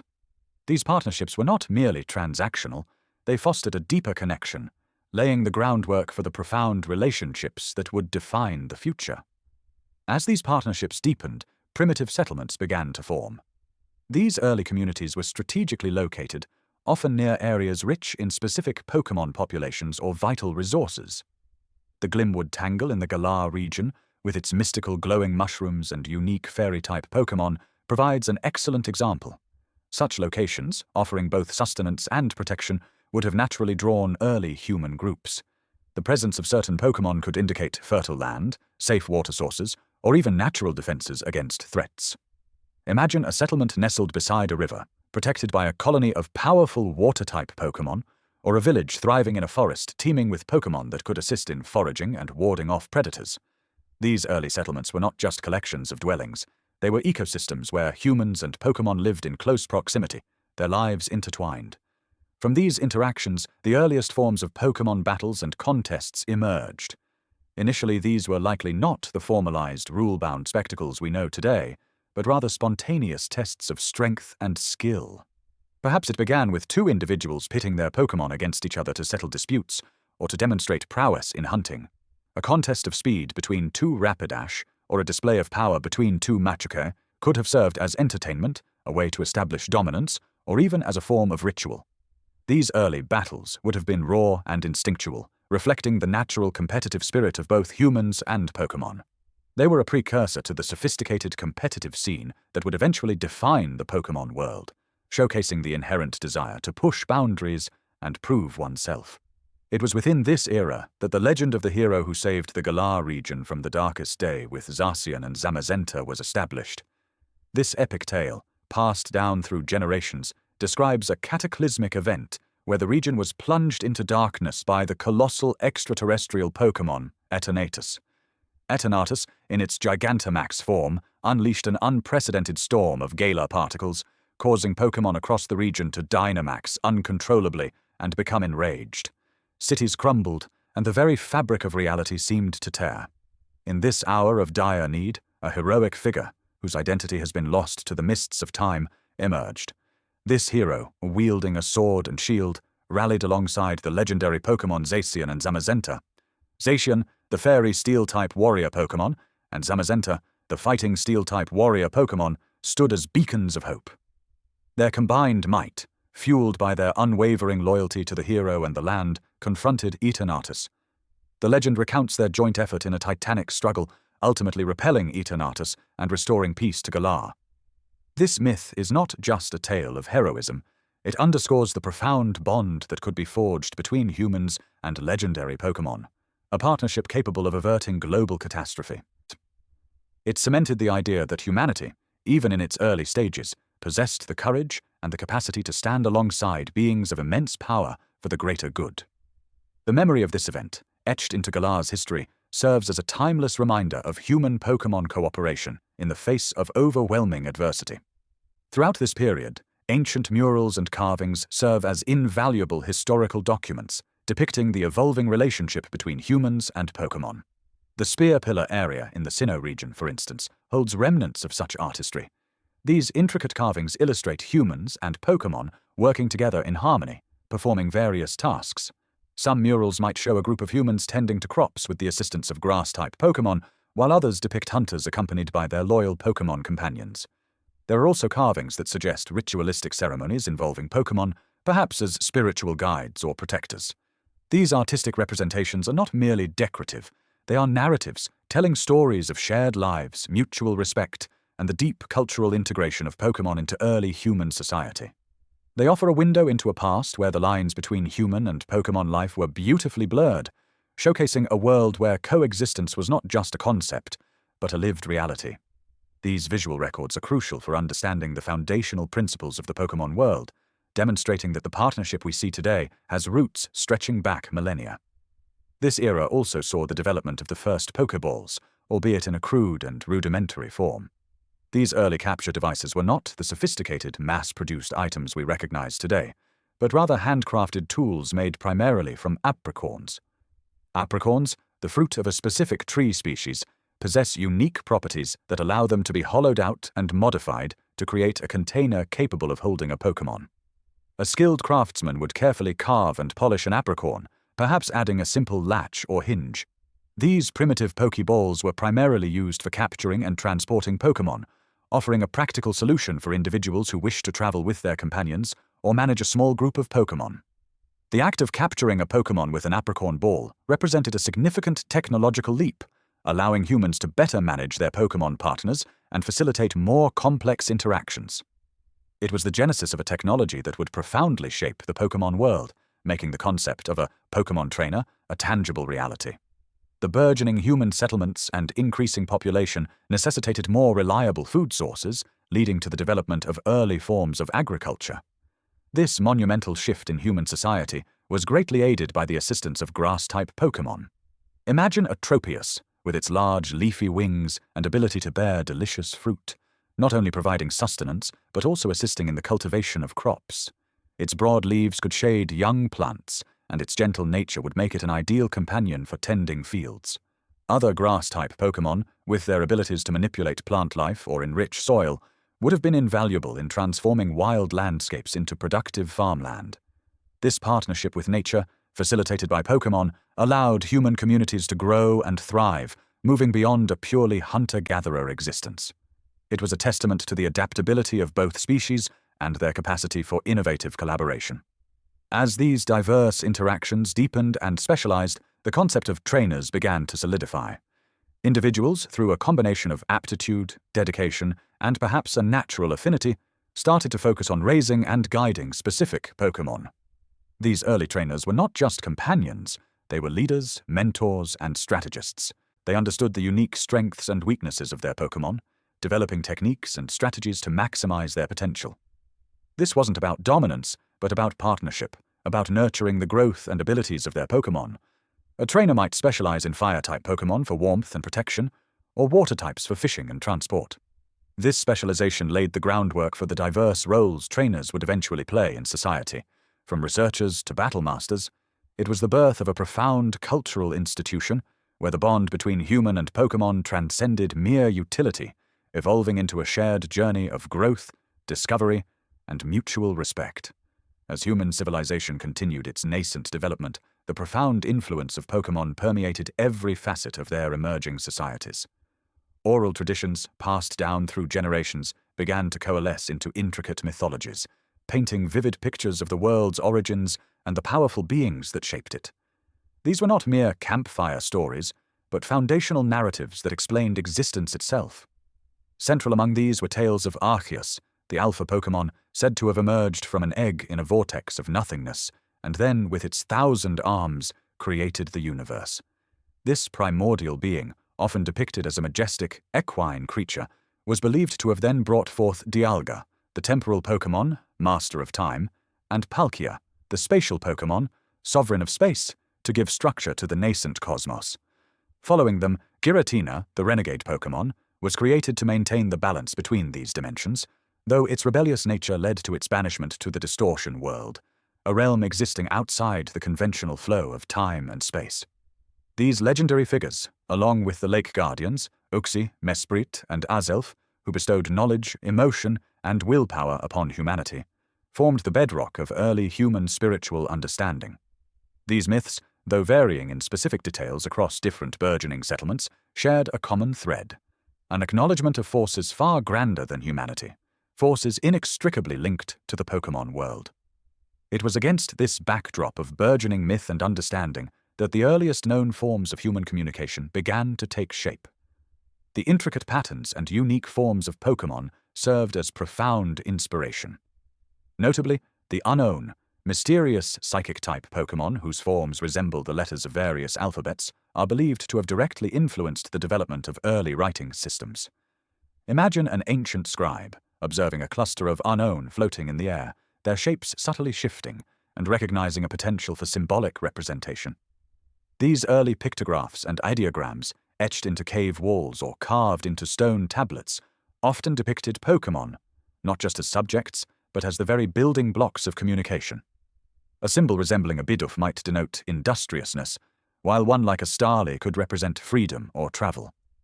This deep connection between Pokémon and language suggests that the very act of conveying meaning was, from its inception, intertwined with the natural world and its powerful inhabitants. As humans progressed beyond mere observation, their relationship with Pokémon deepened into one of practical utilization. The elemental powers wielded by various Pokémon, once subjects of awe and fear, began to be understood and harnessed. Fire-type Pokémon, such as the early ancestors of Growlithe or Vulpix, became invaluable for providing warmth in cold climates, cooking food, and even deterring predatory Pokémon. Imagine a small, shivering tribe huddling around a controlled blaze, its heat emanating from a cooperative Pokémon, a symbiotic relationship born of necessity and mutual benefit. Similarly, water-type Pokémon could assist in irrigation, helping early agricultural endeavors flourish, or even aid in fishing. The sheer physical strength of certain Pokémon, like ancestors of Machoke or Raiden, was quickly recognized as a powerful asset. The first known instances of Pokémon being employed in construction and heavy labor emerged during this era. Imagine massive stones, too heavy for human hands, being effortlessly moved by a team of sturdy Pokémon, their coordinated efforts laying the foundations for early settlements, defensive structures, and even rudimentary monuments. This marked a significant shift, transforming Pokémon from purely wild creatures into essential partners in the advancement of human civilization. Beyond brute force, the keen observation of Pokémon behavior and their natural environment also led to groundbreaking discoveries in medicine and healing. Early humans, noticing how certain Pokémon instinctively sought out specific plants or minerals when injured or ill, began to mimic these practices. The healing properties of berries, for example, were likely first discovered by observing Pokémon consuming them for restorative effects. Imagine a tribal healer witnessing a Pokémon recover from a wound after ingesting a particular leaf, then carefully experimenting with that same leaf on a human ailment. This empirical approach, guided by the natural wisdom of Pokémon, laid the groundwork for early herbal remedies, poultices, and even rudimentary surgical techniques. The potent venom of certain poison-type Pokémon, while dangerous, might have also been cautiously studied for its potential medicinal applications in controlled doses, much like how many modern medicines are derived from toxic substances. This era saw the genesis of a holistic understanding of health, where the natural world, and especially its Pokémon inhabitants, provided both the challenges and the solutions to human suffering. Concurrent with these practical advancements, a new and profound legend began to take root in the Unova region, a tale that would echo through millennia: the legend of the original dragon. This powerful, singular dragon-type Pokémon, possessing immense strength and wisdom, was said to have aided two twin heroes in establishing the Unova region. These brothers, one who sought truth and the other who pursued ideals, utilized the dragon's power to build a prosperous kingdom. However, their differing philosophies ultimately led to a bitter conflict. The original dragon, unable to choose between the two, split itself into three distinct entities: Reshiram, the vast white Pokémon embodying truth and fire; Zekrom, the deep black Pokémon representing ideals and lightning; and Kyurem, the boundary Pokémon, a hollow shell of the original dragon, symbolizing the absence of truth and ideals. This myth, rich in moral allegory and historical significance, speaks to the profound impact a single Pokémon could have on the course of human history, and the enduring human struggle between opposing but equally valid perspectives. It highlights how Pokémon were not just tools or subjects of worship, but active participants in the grand narratives of human civilization, their actions shaping the very fabric of society. The artistic and musical expressions of early humans also bore the indelible mark of Pokémon. Cave paintings, rock carvings, and early forms of pottery were adorned with depictions of Pokémon, capturing their majestic forms, their dynamic movements, and their unique characteristics. Imagine a vibrant mural depicting a herd of bouffalants thundering across a plain, or a detailed carving of a graceful Lapra gliding through water. These artistic endeavors were not just aesthetic, but often served spiritual or documentary purposes, preserving knowledge and reverence for these creatures. Similarly, the diverse sounds emitted by Pokémon, from the melodic calls of certain bird Pokémon to the powerful roars of larger beasts, inspired early forms of music. Simple flutes might mimic the cries of a distant Pokémon, while rhythmic drumming could evoke the thunderous footsteps of a charging herd. These early musical compositions likely played a crucial role in tribal ceremonies, storytelling, and communal gatherings, further cementing the bond between humans and Pokémon through shared cultural experiences. As settlements grew and populations expanded, the innate human drive for exploration pushed boundaries. This expansion was often facilitated, if not directly enabled, by Pokémon. Flying-type Pokémon, such as the ancestors of Pidgeot or Braviary, could carry scouts over vast distances, providing unparalleled vantage points and allowing for the mapping of new territories. Stronger, more resilient Pokémon, like the progenitors of Rhyhorn or Aggron, could traverse difficult terrain, carrying supplies and people across mountains and deserts. Imagine a small band of intrepid explorers, guided by a majestic flying Pokémon, charting a course across an uncharted landscape, their journey made possible by the incredible abilities of their Pokémon companions. This era saw the first significant migrations and the establishment of trade routes, all underpinned by the symbiotic relationship between humans and their Pokémon partners, who served as navigators, protectors, and beasts of burden. However, this expansion was not without its challenges. As different human tribes encountered one another, often vying for resources, territory, or influence, the first known instances of intertribal conflicts involving Pokémon began to be recorded. What might have started as skirmishes between individuals escalated into larger conflicts, with each side leveraging the power of their Pokémon. Imagine two rival tribes clashing, their respective Pokémon, perhaps a pack of aggressive Houndoom or a defensive line of Onix, engaging in battle alongside their human trainers. These early conflicts, while perhaps rudimentary compared to later organized warfare, established the precedent of Pokémon being integral to human conflict, highlighting the dual nature of their power, capable of immense aid, but also potent tools of destruction. These battles, though tragic, also spurred the development of strategies, tactics, and even early forms of armor and weaponry designed to counter or enhance Pokémon abilities. Ultimately, all these interactions, from practical utilization to conflict, contributed to the laying of foundations for early religious and spiritual beliefs. Pokémon, with their incredible powers, their diverse forms, and their profound impact on human life, became central figures in these nascent belief systems. Powerful or benevolent Pokémon were often revered as deities or spirits, their actions interpreted as divine interventions. The sheer destructive force of a Groudon or Kyogre could be seen as a manifestation of divine wrath, while the life-giving properties of a Telebi or Shaymin could be attributed to benevolent spirits. Rituals and offerings were developed to appease these powerful beings, to seek their favor, or to express gratitude. These early religions were not abstract concepts, but deeply personal and communal experiences, with Pokémon serving as tangible links to the sacred. The awe and wonder inspired by Pokémon were channeled into structured belief systems, forming the spiritual bedrock of human civilization and shaping their moral codes, their understanding of the universe, and their place within it. This era, therefore, was a crucible where humanity and Pokémon forged an unbreakable bond, a relationship that would define the trajectory of the world for millennia to come.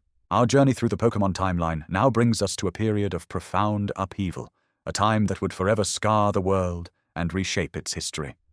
Roughly 3,000 years ago, following the burgeoning human civilizations we previously explored and their increasingly complex interactions with Pokémon, the Kalos region became the epicenter of a devastating conflict, now famously known as the Great Pokémon War. This was not merely a localized skirmish, but a prolonged and brutal struggle that plunged the entire region, and by extension much of the known world, into an era of immense suffering and despair. The precise origins and the full scope of the belligerents in this cataclysmic war remain somewhat shrouded in the mists of history.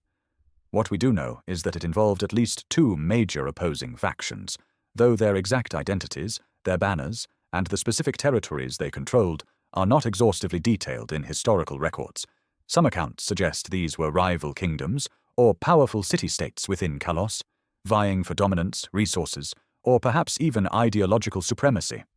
The motivations driving such a large-scale conflict were likely multifaceted, encompassing territorial disputes, control over valuable natural resources, or even deeply ingrained animosities between different human populations. The sheer scale of the war, however, implies something far grander than mere border skirmishes. It was a conflict that mobilized entire populations, both human and Pokémon, in a struggle for survival and supremacy. Crucially, the Great Pokémon War is often described in two interwoven ways: as a war between humans and Pokémon, or perhaps more accurately, as a war fought by humans using Pokémon against each other. This distinction is vital. While some interpretations suggest a direct conflict where wild Pokémon populations rose up against human encroachment, the more prevalent understanding, supported by the narrative surrounding the war's most prominent figure, points to a conflict where humans leveraged the power of their Pokémon companions as instruments of war. Trainers who had once formed bonds with their Pokémon for companionship, sport, or mutual survival now found themselves on battlefields, commanding their loyal partners in brutal combat against other Pokémon and their trainers. This perversion of the human-Pokémon bond, transforming it into a tool of destruction, undoubtedly contributed to the profound tragedy of the era. Imagine the horror of seeing Pokémon, creatures of incredible power and often gentle disposition, forced into a relentless cycle of violence, pitted against their own kind in service of human ambition and animosity. The consequences of this prolonged and brutal conflict were catastrophic. The land itself was scarred, cities were razed, and countless lives, both human and Pokémon, were extinguished. Historical accounts and archaeological findings hint at the widespread destruction that permeated Kalos during this period. But perhaps the most heartbreaking aspect was the immense toll on the Pokémon population. Many Pokémon were killed during the relentless fighting.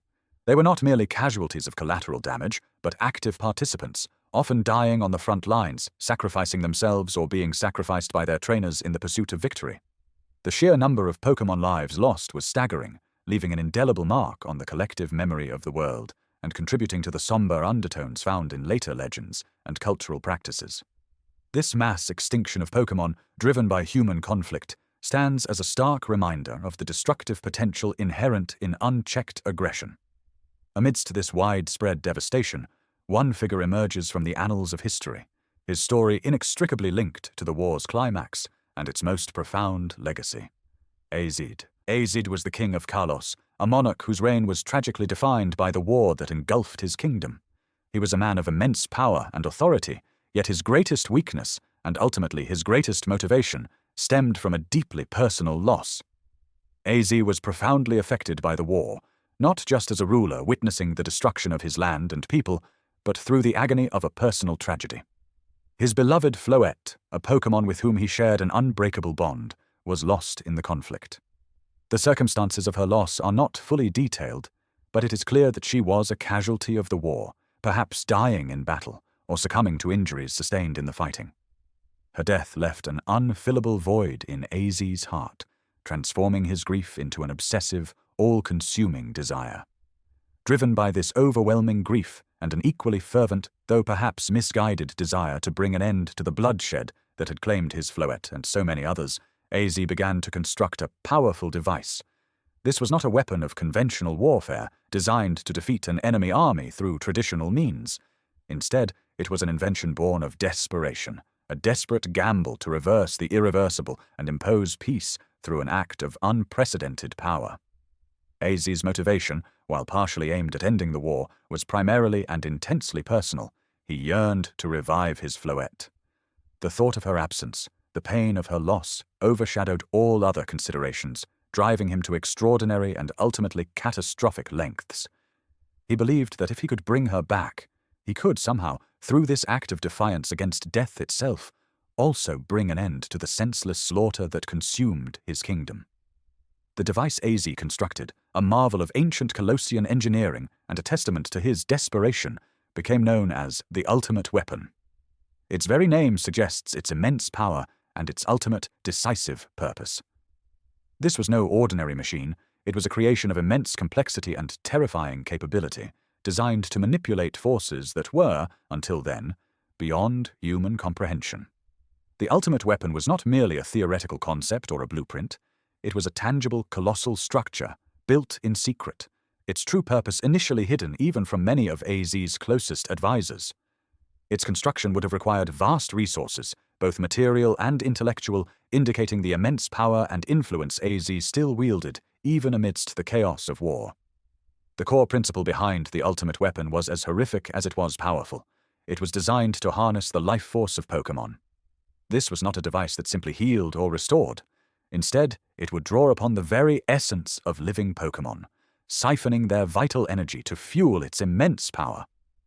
The mechanism by which this was achieved is not fully understood, but it implies a deep, albeit terrible, understanding of the fundamental energies that animate all life in the Pokémon world. The thought of such a machine, indiscriminately draining the life from countless innocent Pokémon, paints a grim picture of AZ's state of mind, consumed by grief to the point of sacrificing others for his singular goal. The ethical implications were, of course, immense, representing a profound violation of the natural order and the sacred bond between humans and Pokémon. With the ultimate weapon completed, AZ, consumed by his singular purpose, activated it. The moment of activation must have been a terrifying spectacle, unleashing an unimaginable surge of energy across the Kalos region. The primary, immediate effect of this activation was the revival of his Floette. Through this dark miracle, AZ achieved his most fervent wish, bringing his beloved companion back from the clutches of death. The joy of her return, however, was short-lived and tainted by the horrific cost. The ultimate weapon, in its initial activation, fulfilled its dark promise, but its power extended far beyond merely restoring one life. The true, devastating consequences of AZ's desperate act were only just beginning to unfold. The ultimate weapon, a devastating machine forged from AZ's grief and desperation, was activated. Its blinding light, visible across the entire Kalos region, pulsed with an otherworldly energy, a stark contrast to the verdant landscapes it now threatened. This cataclysmic event, designed to end the senseless conflict that had ravaged the land for years, indeed brought the great Pokémon War to an abrupt and horrifying conclusion. The sheer power unleashed by the weapon was so immense, so absolute, that it instantly ceased all hostilities, not through negotiation or surrender, but through sheer, overwhelming force that left no side victorious, only survivors. The immediate aftermath was one of stunned silence, a chilling quiet replacing the din of battle, as both armies, human and Pokémon alike, recoiled from the weapon's terrifying display. The war, which had consumed countless lives and resources, was over, but the cost, as AZ would soon discover, was far greater than any victory could justify. The activation of the ultimate weapon, while ending the war, also had a profound and unforeseen consequence. It drained the life force of countless Pokémon across the Kalos region. This wasn't a targeted attack on specific combatants, but a widespread, indiscriminate siphon of vital energy from any Pokémon within its vast radius. The weapon, fueled by AZ's sorrow and his desire to resurrect his beloved Floette, required an immense power source, and it drew upon the very essence of life itself to achieve its purpose. This drained life force, imbued with the weapon's unique energy signature, coalesced into a new, potent form of power. This raw, concentrated energy, born from sacrifice and despair, would later be identified as the source of Mega Evolution, a temporary yet incredibly powerful transformation that allows certain Pokémon to exceed their normal limits. The weapon, in its destructive act, inadvertently created the very foundation for a phenomenon that would shape the future of Pokémon battles and understanding. The initial discovery of this energy was not immediate.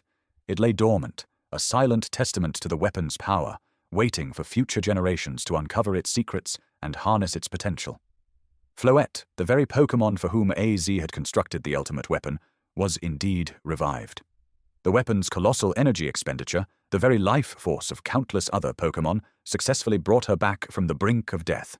However, her resurrection was not the joyous reunion AZ had envisioned.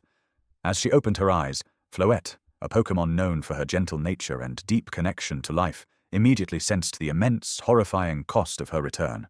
The air around them, still humming with the residual energy of the weapon, was thick with the echoes of lost lives, a palpable void left by the drained Pokémon. She could feel the absence, the unnatural stillness where vibrant life once thrummed. The sheer scale of the sacrifice, the countless Pokémon whose life force had been consumed to bring her back, overwhelmed her. This was not a miracle, but a tragedy, a grotesque exchange of many lives for one.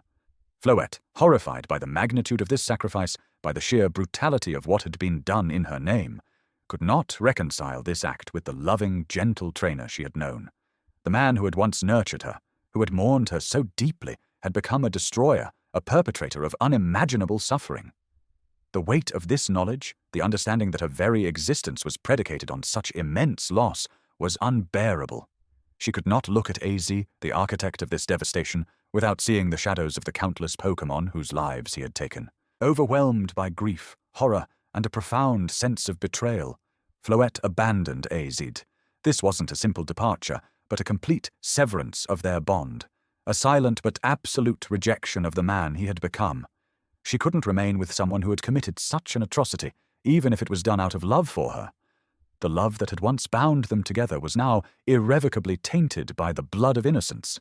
Floette, carrying the immense burden of her resurrection, vanished, leaving Azid alone in the desolate aftermath of his terrible creation. Her departure was a final, devastating blow to Az, a stark confirmation of the catastrophic consequences of his actions. It was not only the loss of his beloved Pokémon, but the loss of his own moral compass, the realization that his desperate act of love had transformed into an act of unparalleled destruction. The image of her turning away, her small form disappearing into the ravaged landscape, would haunt him for millennia. As a direct consequence of his actions, of his manipulation of life and death through the ultimate weapon, Azid was cursed with immortality. This was not a blessing, but a cruel and ironic punishment. He, who had so desperately sought to defy death for his beloved Floette, was now condemned to an endless existence, forced to witness the passage of time, the rise and fall of civilizations, all while bearing the unbearable weight of his guilt.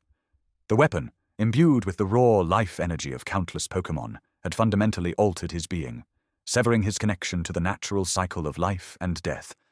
He could not age, he could not die, he could not escape the memories of the war, the cries of the Pokémon, or the image of Floette abandoning him. This immortality was a constant, agonizing reminder of his hubris, his desperation, and the terrible price he had paid. Left with only his eternal sorrow and the crushing burden of his actions, Az was condemned to wander the world for 3,000 years. His journey was not one of discovery or adventure, but a solitary penitent pilgrimage. He traversed vast continents, witnessed the evolution of human societies, and observed the ever-changing face of the Pokémon world, all while remaining an immutable relic of a bygone era. Each sunrise was a fresh reminder of his unending existence, each sunset a testament to the passage of time that he was denied. He carried the weight of the great Pokémon War, the screams of the dying, and the crushing silence of Floette's departure, all within his immortal memory. He was a living monument to a forgotten tragedy, a ghost in a world that had moved on, forever bound to his past. His immense height and gaunt appearance became a testament to his unending suffering, a physical manifestation of his internal torment. He was a man out of time, a prisoner of his own making, forever searching for a way to atone for his sins, to find peace, or perhaps to simply be released from his eternal torment. In the aftermath of the war and Az's subsequent wandering, the ultimate weapon itself was not left to stand as a monument to destruction. Over time, as the immediate devastation subsided and the Kalos region began its slow process of healing, the weapon was eventually buried deep beneath the earth. This wasn't a simple act of concealment, but a deliberate effort to erase its physical presence, to prevent future generations from ever discovering or attempting to reactivate such a catastrophic device. The ground above it was reformed, natural landscape slowly reclaiming the scarred earth, effectively entombing the weapon within the planet's crust. Its exact location became a closely guarded secret, known only to a select few, and eventually even that knowledge faded into obscurity. The burial served as a symbolic act of moving on, of attempting to sever ties with the horrific events of the past, to allow the land and its inhabitants to heal without the constant looming threat of the weapon's power. It was an attempt to bury not just the machine, but the memory of the war itself, to ensure that such a tragedy would never be repeated. As the centuries turned into millennia, the events of the Great Pokémon War and the existence of the ultimate weapon became a forgotten or, at best, a distorted legend. The immediate survivors, those who had witnessed the weapon's activation and the war's brutal end, eventually passed on. Their stories, passed down through generations, gradually lost their factual accuracy, transforming into myths and cautionary tales. The details became blurred, the motivations obscured, and the true horror of the events softened by the mists of time. What was once a tangible, devastating conflict became a whispered legend, a fragmented narrative told around campfires, its true significance lost to the ages.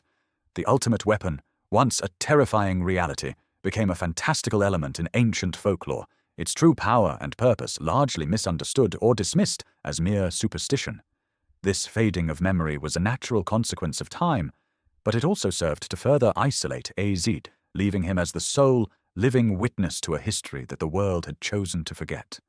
The world moved on, healed and rebuilt, while AZ remained a prisoner of a past that refused to release him. Despite the collective amnesia surrounding the war and the weapon, the energy released by the ultimate weapon left a lasting and indelible impact on the Kolos region and its Pokémon. This wasn't a visible scar on the landscape, but a subtle, pervasive alteration of the very fabric of life in the region. The immense surge of life force, channeled and then released by the weapon, imbued the land with a unique energy signature. This energy, the very essence of mega evolution, permeated the soil, the air, and the Pokémon themselves. It created a unique environment within Kalos, one where the potential for mega evolution was inherently higher, where the latent power within certain Pokémon was more readily accessible. The geological formations, the flora and the fauna, all bore the subtle imprint of this ancient, cataclysmic event. It was an invisible legacy, a silent testament to the war's destructive power, yet also a source of incredible potential. The unique properties of Kalos, its vibrant energy, and the prevalence of mega evolution were all direct consequences of the ultimate weapon's activation, a constant, underlying hum of power beneath the surface, waiting to be discovered and harnessed by future generations.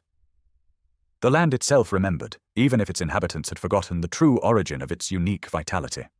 The echoes of the Great Pokémon War, a conflict that reshaped the geopolitical landscape and the very perception of Pokémon, slowly faded into memory. But its technological advancements, born of necessity and survival, laid the groundwork for a new era. We now enter the modern era, a period spanning from hundreds of years ago to the present day, characterized by unprecedented leaps in scientific understanding and the widespread integration of Pokémon into human society. Crucially, it was during this time, specifically hundreds of years ago, that the first modern Pokéballs were invented. Prior to this, capturing Pokémon was a far more rudimentary and often dangerous affair, relying on primitive traps, nets, or even sheer force. The advent of the Pokéball, a device capable of converting a Pokémon into a compact, energy-based form for easy transport and storage, revolutionized the interaction between humans and Pokémon. While the precise inventor remains lost to history, the impact was immediate and profound. It democratized Pokémon capture, making it accessible to a wider populace beyond specialized hunters or trainers. This invention, more than any other, fueled the burgeoning interest in understanding and interacting with these fascinating creatures, laying the foundation for the structured training and research that would define the coming centuries. The ability to safely contain and transport Pokémon meant that trainers could now journey further, collect a greater variety of species, and engage in more controlled battles, leading to a rapid acceleration in the development of training techniques and strategies. This burgeoning technological landscape soon attracted ambitious minds. One such enterprise, Sylph Komentsche, was founded, quickly becoming a leading developer of advanced Pokémon technology. Based in Saffron City in the Kanto region, Sylph Koment rapidly distinguished itself through its innovative research and development. From the earliest iterations of the Master Ball, a Pokéball with a 100% capture rate, to the Sylph Scope, a device capable of revealing invisible ghost-type Pokémon, Sylph Koment consistently pushed the boundaries of what was thought possible. Their influence extended beyond mere gadgets, impacting infrastructure and communication, essentially becoming the Apple or Google of the Pokémon world. Their research facilities were state-of-the-art, attracting the brightest scientific minds and fostering an environment of relentless innovation. The company's success was built on understanding the fundamental principles of Pokémon energy and biology, translating that knowledge into practical applications that enhanced the lives of trainers and researchers alike. With the ability to capture and train Pokémon becoming more widespread and technologically supported, the need for standardized competition became apparent. Thus, the Kanto region, often considered the cradle of modern Pokémon training, established the first official Pokémon League. This institution standardized trainer battles, introducing a structured system of gym leaders, elite trainers specializing in specific Pokémon types, and the ultimate challenge, the Elite Four, and the reigning champion. The Pokémon League provided a clear path for aspiring trainers to test their skills, hone their strategies, and prove their worth. It transformed Pokémon battles from informal skirmishes into a recognized sport, complete with rules, regulations, and a clear hierarchy of achievement. This formalization not only elevated the status of Pokémon training, but also fostered a sense of community and healthy competition among trainers, creating a cultural phenomenon that would soon spread to other regions. The league's emphasis on fair play, respect for Pokémon, and the pursuit of excellence became cornerstones of the trainer's ethos.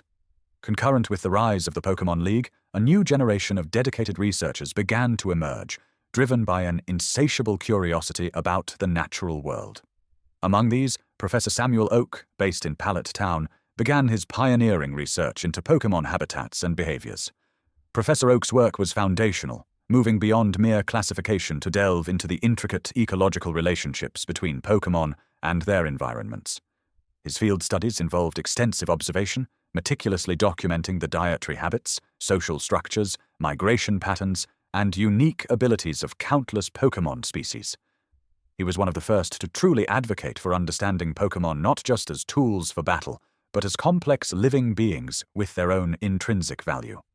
His research formed the bedrock of the modern Pokémon Pokédex, a comprehensive electronic encyclopedia of Pokémon information, which he actively developed and entrusted to aspiring trainers. Oak's dedication to understanding the natural world of Pokémon inspired countless future researchers and solidified the scientific approach to Pokémon study. A significant breakthrough in Pokémon biology came with Professor Elm of New Barktown in the Johto region, who discovered Pokémon eggs and their genetic properties, revolutionizing breeding. While the existence of Pokémon offspring was known, the precise mechanisms of reproduction and the genetic inheritance of traits remained largely a mystery. Professor Elm's meticulous research unveiled the secret of the Pokémon egg, a dormant state from which a new Pokémon eventually hatches. More importantly, he discovered the principles of Pokémon genetics, demonstrating how specific traits, abilities, and even rare, shiny variations could be passed down from parent to offspring. This discovery opened up entirely new avenues for trainers, allowing for selective breeding to produce Pokémon with desired characteristics, optimizing them for battles, contests, or even specific tasks. Elm's work not only advanced scientific understanding, but also created an entirely new subculture within the Pokémon world: competitive breeding, where trainers meticulously planned lineages to achieve the perfect Pokémon. As the number of captured Pokémon grew exponentially due to the widespread use of Pokéballs and the increasing popularity of training, trainers faced a practical problem: how to manage a growing collection of Pokémon beyond the 6 they could carry. Enter Bill, a brilliant inventor and programmer who created the Pokémon storage system, allowing trainers to store multiple Pokémon digitally. Bill's system, a sophisticated network of interconnected computers, allowed trainers to deposit and withdraw Pokémon at any PC terminal located in Pokémon centers, gyms, and other public spaces. This innovation was transformative, eliminating the logistical nightmare of physically housing dozens or hundreds of Pokémon. It meant trainers could now truly catch 'em all without being physically overwhelmed. Bill's system was a marvel of early digital technology, seamlessly converting a Pokémon's physical form into data and back again, ensuring their well-being and availability. This invention, along with the development of the Pokémon storage system and other advanced technologies, like the PC itself, became ubiquitous across all regions. These interconnected systems not only facilitated Pokémon management, but also laid the groundwork for future digital advancements, including the Global Trade System, GTS, and online battling platforms, connecting trainers across vast distances. The PC, initially a tool for Pokémon storage, quickly evolved into a multifunctional device, offering communication, data management, and even entertainment, becoming an indispensable part of a trainer's journey. However, not all advancements were used for noble purposes. The burgeoning Pokémon world, with its valuable creatures and burgeoning industries, became fertile ground for exploitation. Team Rocket, led by the enigmatic and ruthless Giovanni, rose as a criminal organization focused on exploiting Pokémon for profit. Unlike previous, more localized bandit groups, Team Rocket was a highly organized, hierarchical syndicate with ambitions that spanned regions. Their methods were brutal and direct, poaching rare Pokémon, stealing valuable artifacts, extorting businesses, and even conducting illegal experiments. Giovanni, a cunning strategist and a formidable trainer himself, envisioned a world where Pokémon were mere tools to be wielded for power and wealth. He established hidden bases, recruited disaffected individuals, and built a vast network of operatives, all dedicated to his singular vision of dominion. Team Rocket represented the dark underbelly of the modern era, a stark contrast to the ideals of the Pokémon League and the benevolent research of professors. Giovanni's ambition knew no bounds, leading Team Rocket to embark on one of its most audacious and ethically reprehensible projects, the successful cloning of the legendary Pokémon Mewtwo based on Mew's DNA. Mew, a mythical Pokémon possessing the genetic code of all Pokémon, was rumored to be incredibly rare and powerful. Team Rocket scientists, driven by Giovanni's desire for the ultimate weapon, obtained a sample of Mew's DNA, likely through illicit means.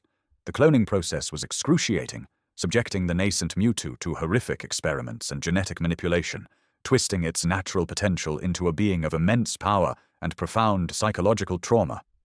Mewtwo was engineered to be the strongest Pokémon in existence, a living weapon designed to be completely subservient to Team Rocket's will. Its creation was a scientific triumph, but an ethical catastrophe, a testament to the dangers of unchecked scientific ambition and the exploitation of living beings. The escalating threat of Team Rocket, coupled with the widespread availability of Pokémon and the allure of the Pokémon League, set the stage for a new generation of heroes. Enter Red, a young trainer from Pallet Town, who embarks on a journey to become a Pokémon Master and defeat Team Rocket. Red, alongside his rival Blue, Professor Oak's grandson, represents the quintessential Pokémon trainer, a determined individual driven by a desire to explore, battle, and forge unbreakable bonds with their Pokémon. His journey, starting with a single starter Pokémon from Professor Oak, quickly intertwines with the machinations of Team Rocket. As Red travels across the Kanto region, challenging gym leaders and collecting badges, he repeatedly clashes with Team Rocket, witnessing firsthand their cruelty and their destructive impact on Pokémon and people. His quest to become a Pokémon Master thus evolves into a mission to dismantle Team Rocket's criminal empire, a testament to the power of individual courage against organized evil. This era, marked by both incredible scientific progress and significant moral challenges, continues to unfold, shaping the very fabric of the Pokémon world. The Hoenn region, a land rich in natural beauty and ancient lore, became a focal point for groundbreaking research. Professor Birch, a leading authority on Pokémon habitats and distribution, initiated extensive studies into the region's diverse ecosystems. His work involved observing Pokémon in their natural environments, meticulously documenting their behaviors, migratory patterns, and interactions within their respective territories. This research was crucial in understanding the delicate balance of Hoenn's varied landscapes, from its lush forests to its volcanic peaks and sprawling oceans. Birch's findings not only expanded the scientific community's knowledge of Pokémon ecology, but also laid the groundwork for more effective conservation strategies, emphasizing the importance of preserving biodiversity within the Pokémon world. Alongside academic pursuits, technological advancements flourished within Hoenn, largely spearheaded by the innovative Devon Corporation.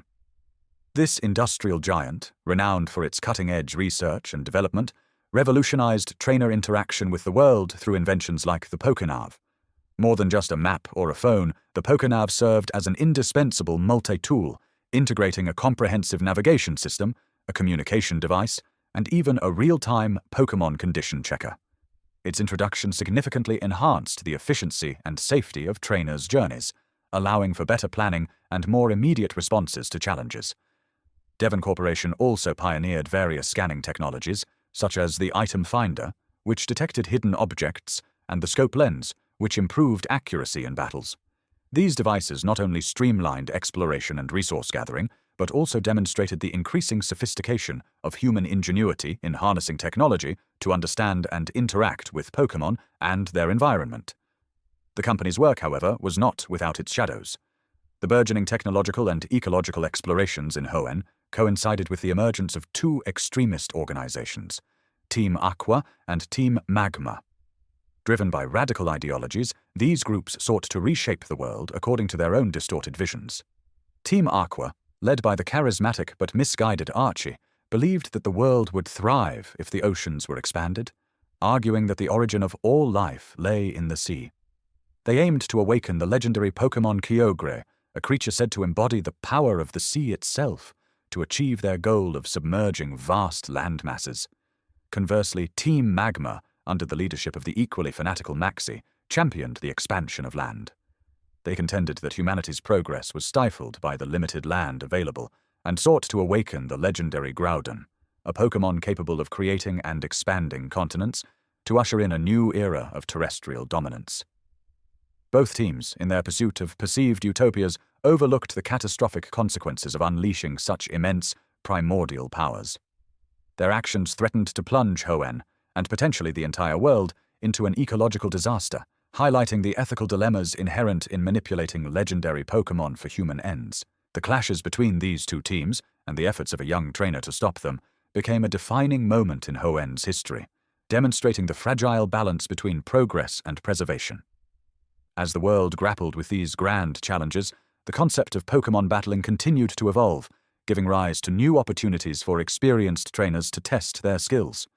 The Battle Frontier, a series of specialized facilities, was established across various regions, offering unique and rigorous challenges beyond the traditional Pokémon League.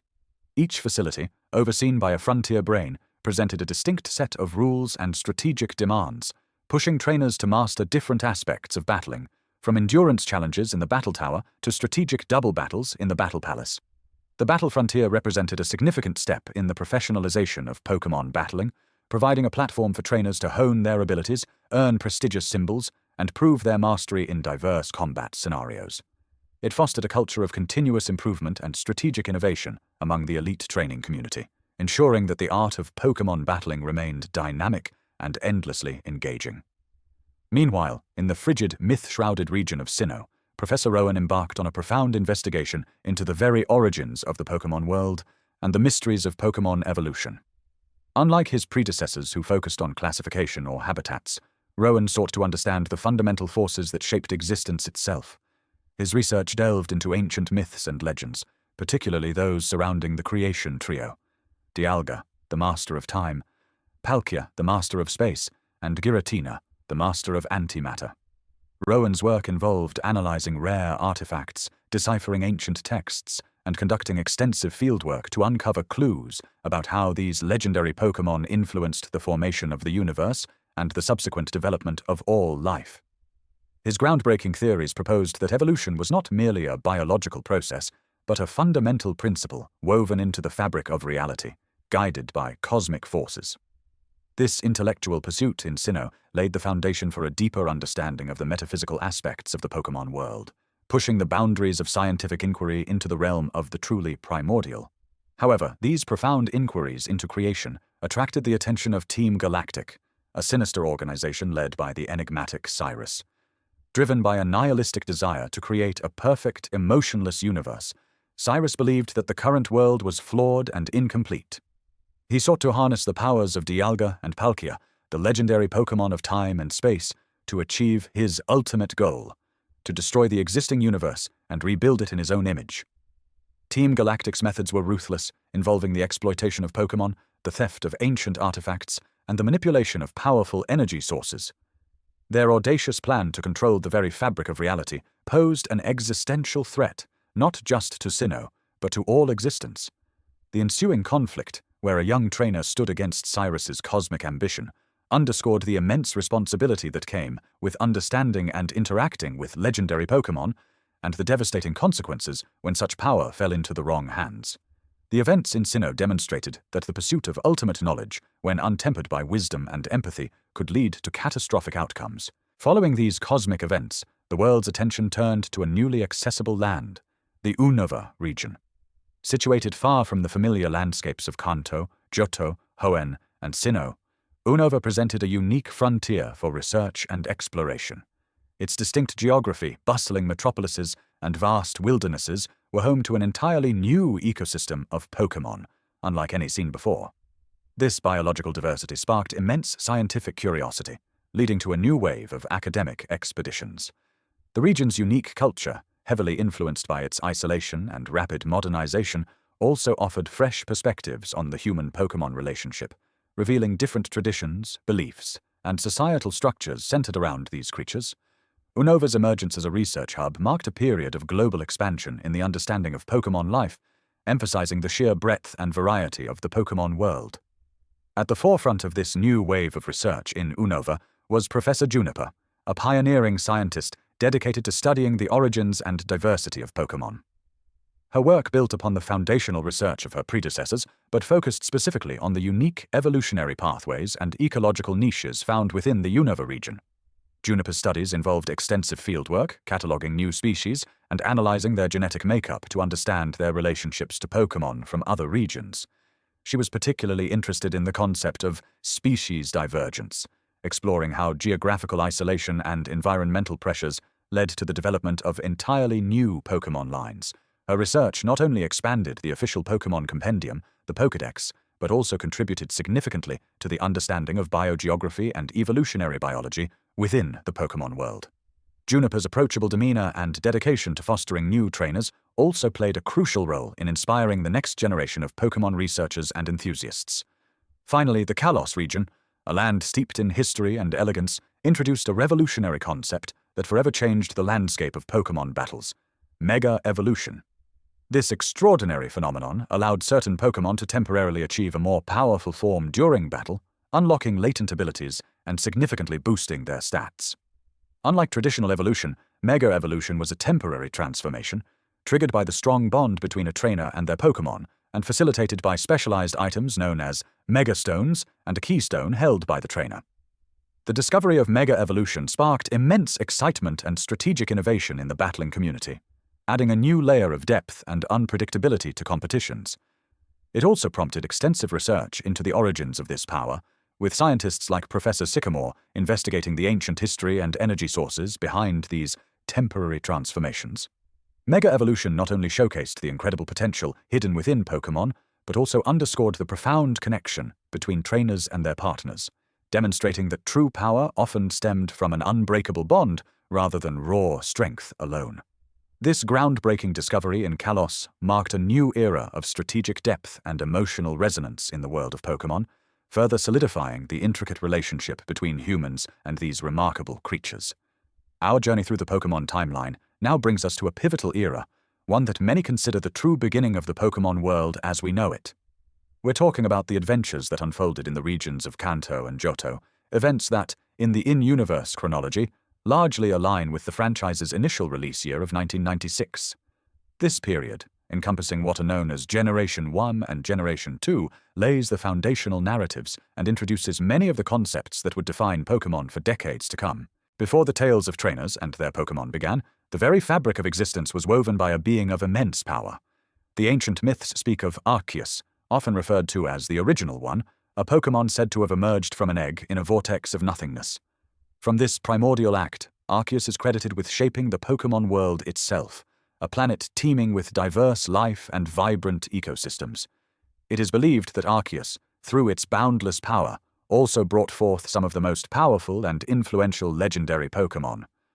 Among these cosmic architects were Dialga, the master of time, capable of moving to the past or future and distorting the flow of temporal events; Palkia, the sovereign of space, with the power to distort spatial dimensions and create alternate realities; and Giratina, the ruler of the distortion world, a dimension opposite to ours, where the laws of physics are inverted.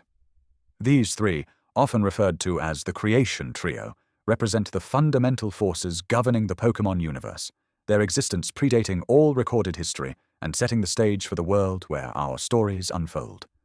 Their creation established the very parameters of reality, the flow of time, the expanse of space, and the balance between dimensions, ensuring the world was ready for the life that would soon flourish within it. Millennia after the cosmic creation, scientific ambition reached new heights, leading to one of the most ethically complex and tragically powerful Pokémon ever conceived. In a secluded laboratory, deep within the Kanto region, a team of brilliant but morally ambiguous scientists operating under the clandestine directives of Team Rocket embarked on a groundbreaking project. Their goal: to clone the mythical Pokémon Mew, a creature renowned for its intelligence, adaptability, and the ability to learn any move. Using a fossilized eyelash containing Mew's DNA, they succeeded in creating Mewtwo. However, the process was fraught with unforeseen complications and ethical quandaries. Mewtwo was not merely a copy, but a genetically engineered being designed for ultimate power.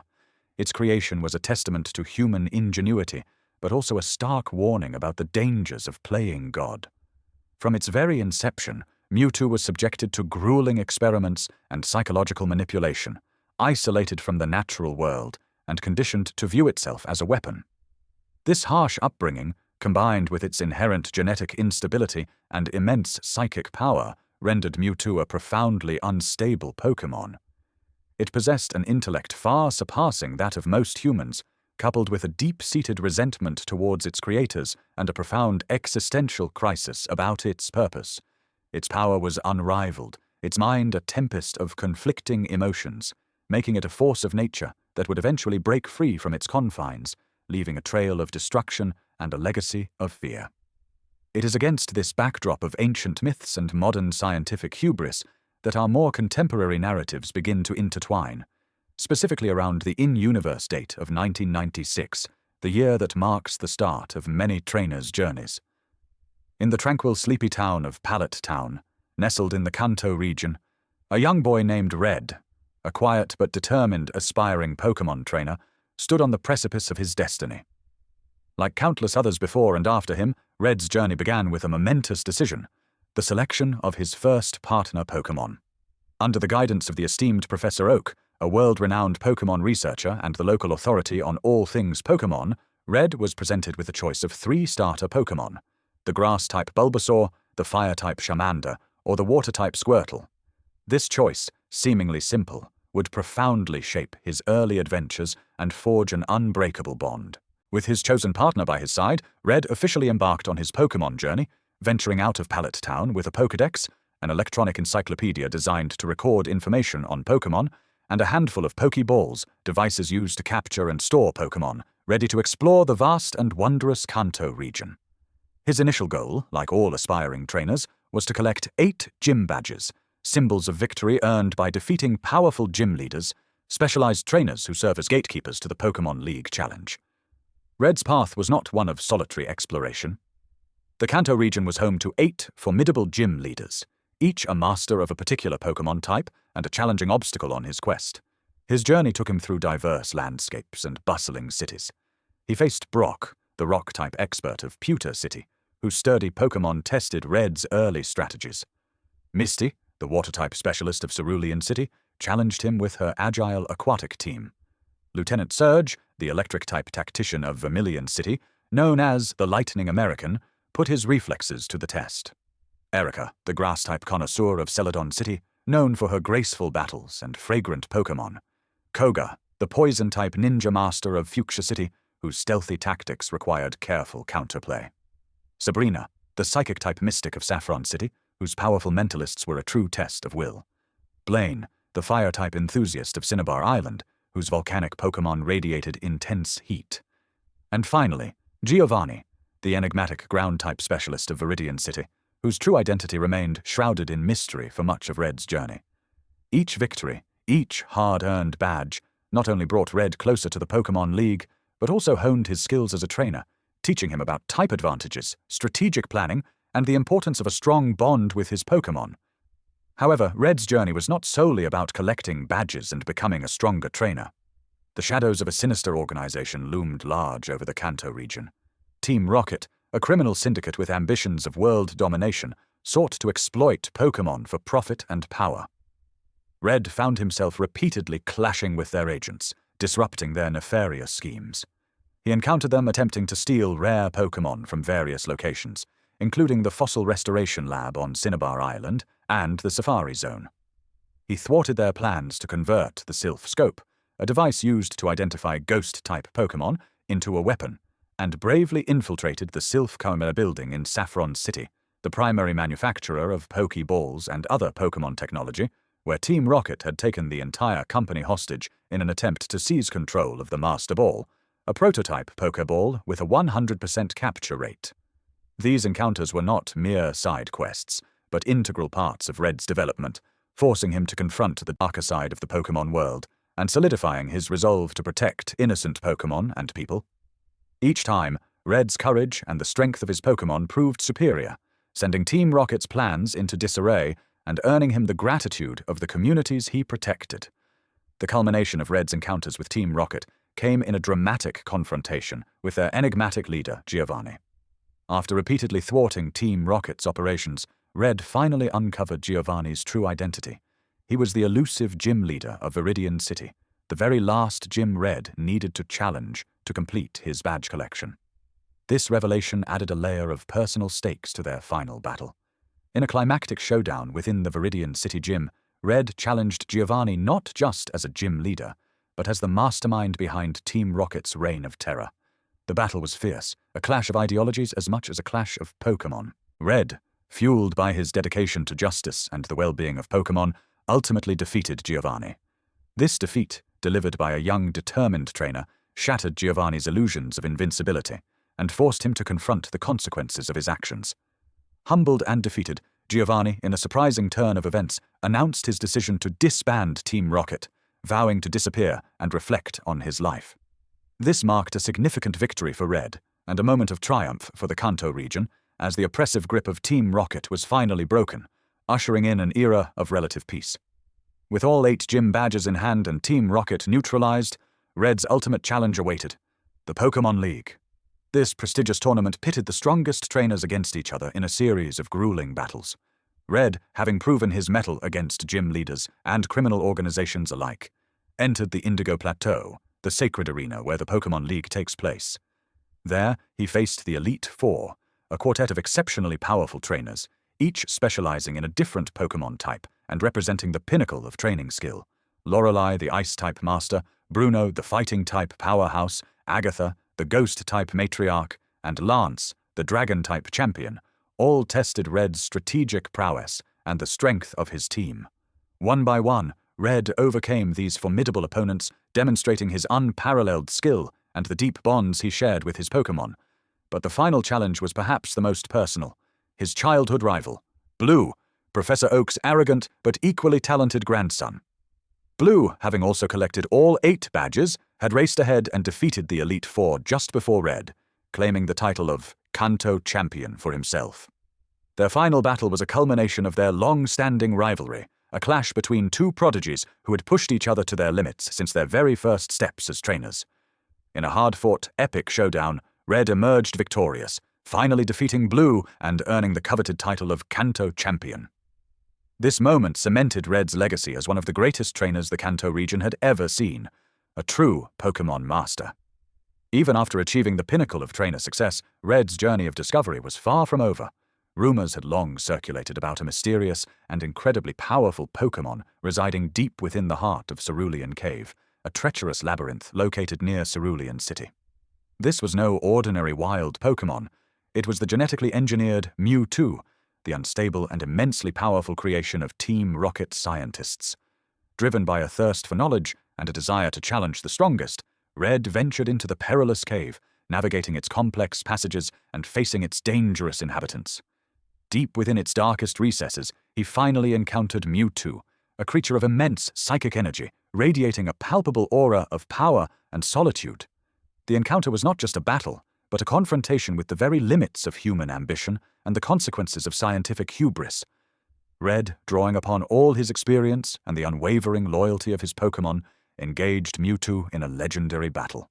Whether he chose to capture this formidable Pokémon, adding its unparalleled strength to his team, or simply defeat it, proving his mastery over even the most powerful of creatures, this encounter served as a profound testament to Red's exceptional skill and courage, solidifying his status as a legendary trainer.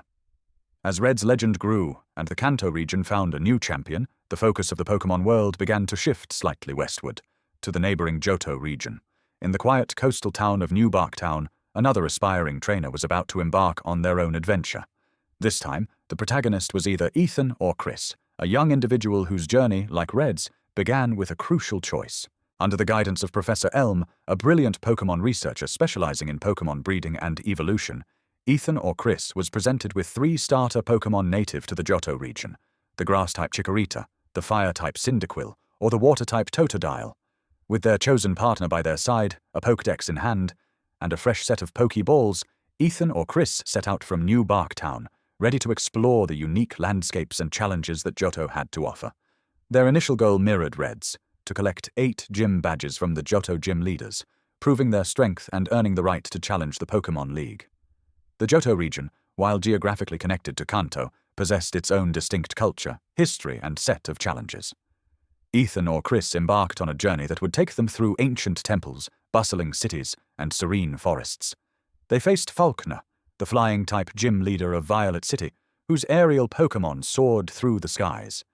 Bugsy, the bug-type expert of Azalea Town, whose intricate strategies involved swift, multi-legged Pokémon. Whitney, the normal-type gym leader of Goldenrod City, whose deceptively cute Miltank proved to be a surprisingly formidable opponent. Morty, the ghost-type master of Ecrutech City, whose spectral Pokémon haunted the ancient city. Chuck, the fighting-type strongman of Heanwood City, whose rigorous training regime was evident in his powerful Pokémon. Jasmine, the steel-type gym leader of Olivine City, whose gentle demeanor belied the immense defensive power of her Pokémon.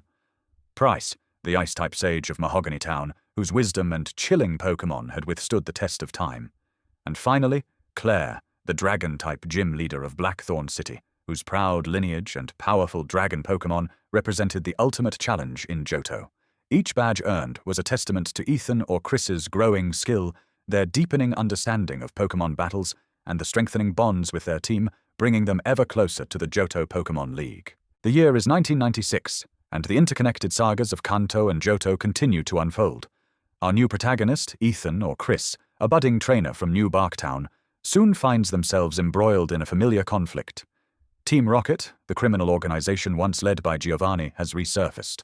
Though their former leader has vanished, a new, more desperate iteration of the syndicate has emerged, attempting to rebuild their power base within the Johto region.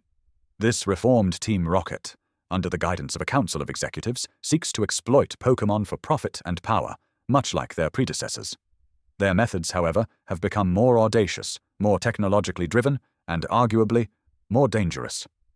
Ethan or Chris first encounters this resurgent Team Rocket in their efforts to seize control of the Goldenrod Radio Tower, a pivotal communications hub in the heart of Goldenrod City. Here, the organization unveils their most insidious plot yet, a plan to use specialized radio waves to force Pokémon to evolve. This forced evolution, they believe, will create an army of powerful Pokémon, loyal only to Team Rocket, allowing them to dominate Johto and beyond. The implications of this scheme are dire, as forced evolution is unnatural and harmful to Pokémon, disrupting their natural growth cycles and potentially causing them immense distress. The very fabric of the Pokémon world, built on respect for these creatures, is threatened by such a reckless endeavor. Ethan or Chris, recognizing the gravity of the situation, bravely infiltrates the radio tower, battling through waves of Team Rocket grunts and their Pokémon. The air crackles with tension as the young trainer ascends the tower, each floor bringing them closer to the source of the insidious broadcasts. At the pinnacle of the Goldenrod radio tower, Ethan or Chris confronts Team Rocket's executives directly. These figures, driven by ambition and a misguided loyalty to their absent leader, are determined to see their plans succeed. The ensuing battles are fierce, testing the trainer's skill and the strength of their Pokémon. Ultimately, Ethan or Chris emerges victorious, dismantling the equipment responsible for the forced evolution broadcasts and decisively defeating the executives. This defeat is a crushing blow to the organization. With their leadership routed and their most ambitious plan thwarted, Team Rocket once again crumbles, its members scattering and its dream of resurgence shattered. The organization, for the second time, is disbanded, leaving Johto to breathe a collective sigh of relief. Following the defeat of Team Rocket, Ethan or Chris's journey takes on a more spiritual dimension. The trainer's actions have not gone unnoticed by the legendary Pokémon of Johto. In the city of Ecrutech, a place steeped in ancient traditions and legends, Ethan or Chris encounters the Kimono Girls, a group of dancers and guardians of sacred sites. These revered figures, initially under duress from Team Rocket's lingering influence, are instrumental in guiding the young trainer. After Ethan or Chris helps to free them from any remaining Team Rocket interference, the Kimono Girls, recognizing the trainer's pure heart and strength, perform a sacred dance. This ritual, an ancient offering, summons the magnificent legendary Pokémon Ho-Oh to the summit of the Tin Tower, also known as the Bell Tower. Ho-Oh, a majestic avian Pokémon said to bring happiness to those who see it, and to possess 7-colored wings, descends from the heavens, a testament to the trainer's worthiness. Encountering Ho-Oh is a profound experience, a moment where the ancient legends of Johto truly come alive for Ethan or Chris. The legends continue to unfold as Ethan or Chris embarks on a quest to find another legendary Pokémon, Lugia. This aquatic behemoth, often referred to as the Guardian of the Seas, is said to reside in the treacherous Whirl Islands, a labyrinthine cluster of caves and underwater passages off the coast of Johto. The journey to Lugia is often facilitated by obtaining the Silver Wing, a mystical item said to attract the legendary Pokémon. Navigating the Whirl Islands requires skill and perseverance, as strong currents and powerful wild Pokémon guard the path to Lugia's lair. Deep within the islands, in a hidden chamber, Ethan or Chris finally comes face to face with Lugia. This powerful psychic and flying-type Pokémon, with its immense wings and serene demeanor, represents another pinnacle of the trainer's journey, a profound connection to the elemental forces that govern the Pokémon world. With Team Rocket vanquished and legendary Pokémon encountered, Ethan or Chris sets their sights on the ultimate challenge within the Johto region, the Pokémon League. The path to becoming the Johto champion involves defeating the 8 gym leaders scattered across the region, each a master of a specific Pokémon type. These battles hone the trainer's strategic thinking and the bond with their Pokémon. After earning all 8 gym badges, Ethan or Chris travels to the Indigo Plateau, the revered site of the Pokémon League. Here, they must overcome the Elite Four, a quartet of exceptionally powerful trainers, each specializing in a different Pokémon type and posing a formidable challenge. Finally, after proving their strength against the Elite Four, Ethan or Chris faces the Johto champion, Lance. Lance, a Dragon-type specialist and a formidable opponent, stands as the final hurdle. His team of powerful Dragon Pokémon pushes Ethan or Chris to their absolute limits, demanding every ounce of skill and determination. Defeating Lance signifies the culmination of the Johto journey, marking Ethan or Chris as the new champion of the region. However, the adventure does not end there. The world of Pokémon is vast, and new challenges await. After becoming the Johto champion, Ethan or Chris gains access to the SS Aqua, a luxury liner that travels between Johto and the neighboring Kanto region. This journey marks a significant expansion of the game world, allowing players to revisit the setting of the original Pokémon Red and Blue. Upon arriving in Kanto, Ethan or Chris is free to explore the familiar towns and routes, encountering new trainers and wild Pokémon. The region, though largely unchanged, offers a fresh perspective for the Johto champion. The ultimate goal in Kanto is to challenge its own set of 8 gym leaders, each a master of their respective Pokémon types, just like in Johto. These battles provide a new test of skill and an opportunity to earn the coveted Kanto gym badges, further cementing Ethan or Chris's reputation as a top-tier trainer. As Ethan or Chris explores the Johto region, they also encounter the legendary beasts, Raikou, Entei, and Suicune. These 3 powerful Pokémon are intrinsically linked to the tragic burning of the Brass Tower, an ancient structure in Ecruteak City that was once a magnificent temple. According to legend, the tower was consumed by fire centuries ago, and 3 Pokémon perished within its flames. Ho-Oh, witnessing this tragedy, resurrected these Pokémon as Raikou, a lightning-fast electric type, Entei, a fiery and powerful fire type, and Suicune, a graceful and purifying water type. These legendary beasts now roam freely across the Johto region, appearing randomly in various locations. Encountering and ultimately catching them is a challenging endeavor, requiring patience, strategy, and often a bit of luck. Each beast represents a unique challenge and adds another layer of depth to the lore of Johto, connecting the present-day adventures to ancient tragedies and divine interventions. The journey of Ethan or Chris culminates in an unprecedented achievement, collecting all 16 gym badges. This means not only conquering all 8 gyms in Johto, but also traveling to Kanto and defeating all 8 of its gym leaders. This feat establishes Ethan or Chris as a truly exceptional trainer, a master of both regions, and a testament to their dedication and skill. With all 16 badges proudly displayed, the trainer has proven their worth against the best that both Kanto and Johto have to offer, but the ultimate test still lies ahead. After collecting all 16 badges and proving their mastery, the player character from Johto embarks on a final epic pilgrimage to Mint Silver, a remote and treacherous mountain range that borders both regions.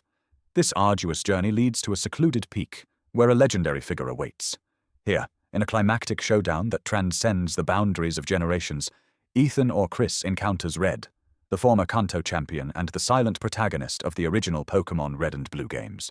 Red, depicted as a solitary and immensely powerful trainer, stands as the ultimate challenge. This battle is not merely a test of strength, but a symbolic passing of the torch, a confrontation between the past and the present. The fight against Red is legendary, a grueling contest of skill and strategy that pushes Ethan or Chris to their absolute limits. Defeating Red on Mount Silver marks the true conclusion of this expansive adventure, solidifying Ethan or Chris's place as one of the greatest Pokémon trainers of all time, a champion who has not only conquered 2 regions, but has also surpassed the legend who came before them. This epic encounter cements the interconnectedness of these 2 foundational regions and their respective heroes, creating a rich and enduring legacy within the Pokémon universe. Having explored the foundational adventures of Kanto and Johto, our timeline now advances to a pivotal period, marked by the release year 2002, ushering in the vibrant regions of Hoenn and Sinnoh. This era, encompassing generations the 3rd and the 4th of the Pokémon world, introduces new ecological themes and cosmic narratives, significantly expanding the scope of the franchise's lore. Our journey into this new chapter begins in the verdant Hoenn region. Here, a young protagonist, either Brendan or May, children of the esteemed Professor Birch, finds themselves in the midst of a significant life change, relocating to the tranquil Littleroot town. This move, a common catalyst for adventure in the Pokémon world, quickly thrusts them into the heart of their own grand journey. Almost immediately upon their arrival, a serendipitous encounter with Professor Birch, who is being pursued by a wild Pokémon, leads to the young trainer receiving their very first Pokémon partner. This initial bond, formed under duress, solidifies the beginning of their path as a Pokémon trainer. The choice of starter Pokémon, Trico, Torchic, or Mudkip, each representing a distinct type and playstyle, sets the tone for their subsequent adventures across the diverse Hoenn landscape. As Brendan or May begins to explore Hoenn, familiarizing themselves with its unique geography, from the volcanic slopes of Mint Chimney to the expansive oceanic routes, they soon stumble upon a burgeoning conflict. This conflict is spearheaded by 2 opposing organizations, Team Aqua and Team Magma. These groups, while seemingly at odds, share a common, albeit misguided goal: to reshape the world according to their twisted ideals. Team Aqua, driven by its leader Archie, believes that expanding the world's oceans will unlock the true potential of Pokémon, envisioning a pristine aquatic paradise. Conversely, Team Magma, under the leadership of Maxie, seeks to expand the land masses, believing that this will foster greater human development and progress. Brendan or May's initial encounters with these teams are often peripheral, witnessing their grunts engaging in petty thefts or attempts to manipulate local ecosystems, such as diverting waterways or attempting to steal meteorites. These early skirmishes serve as a prelude to the much larger, more catastrophic events that are destined to unfold. The young trainer, initially focused on their personal growth and Pokémon training, gradually becomes aware of the sinister undercurrents threatening the region's delicate balance. With their resolve strengthened by these early encounters and their growing bond with their Pokémon, Brendan or May embarks on the traditional journey of collecting 8 gym badges. This quest takes them across the length and breadth of the Hoenn region, challenging the region's formidable gym leaders. Each victory not only grants them a badge, signifying their growing prowess as a trainer, but also provides them with crucial experience and insight into the diverse strategies and types of Pokémon found in Hoenn. From Roxanne's rock-type Pokémon in Rustboro City, which tests their initial battle strategies, to Juan's water types in Sootopolis City, demanding mastery of elemental matchups, each gym leader presents a unique challenge. The journey itself is an education, teaching them about the interconnectedness of Hoenn's ecosystems and the various communities that thrive within them. They traverse the scorching desert of Route 111, navigate the mysterious depths of the abandoned ship, and explore the ancient ruins scattered across the region, each location subtly hinting at the deeper lore and history of Hoenn. However, the escalating activities of Team Aqua and Team Magma soon overshadow the gym challenge. Their initial localized schemes give way to far more ambitious and dangerous endeavors. Both teams, in their relentless pursuit of their ideals, begin to seek out the legendary Pokémon associated with their respective elements: Kyogre, the Sea Basin Pokémon, and Groudon, the Continent Pokémon.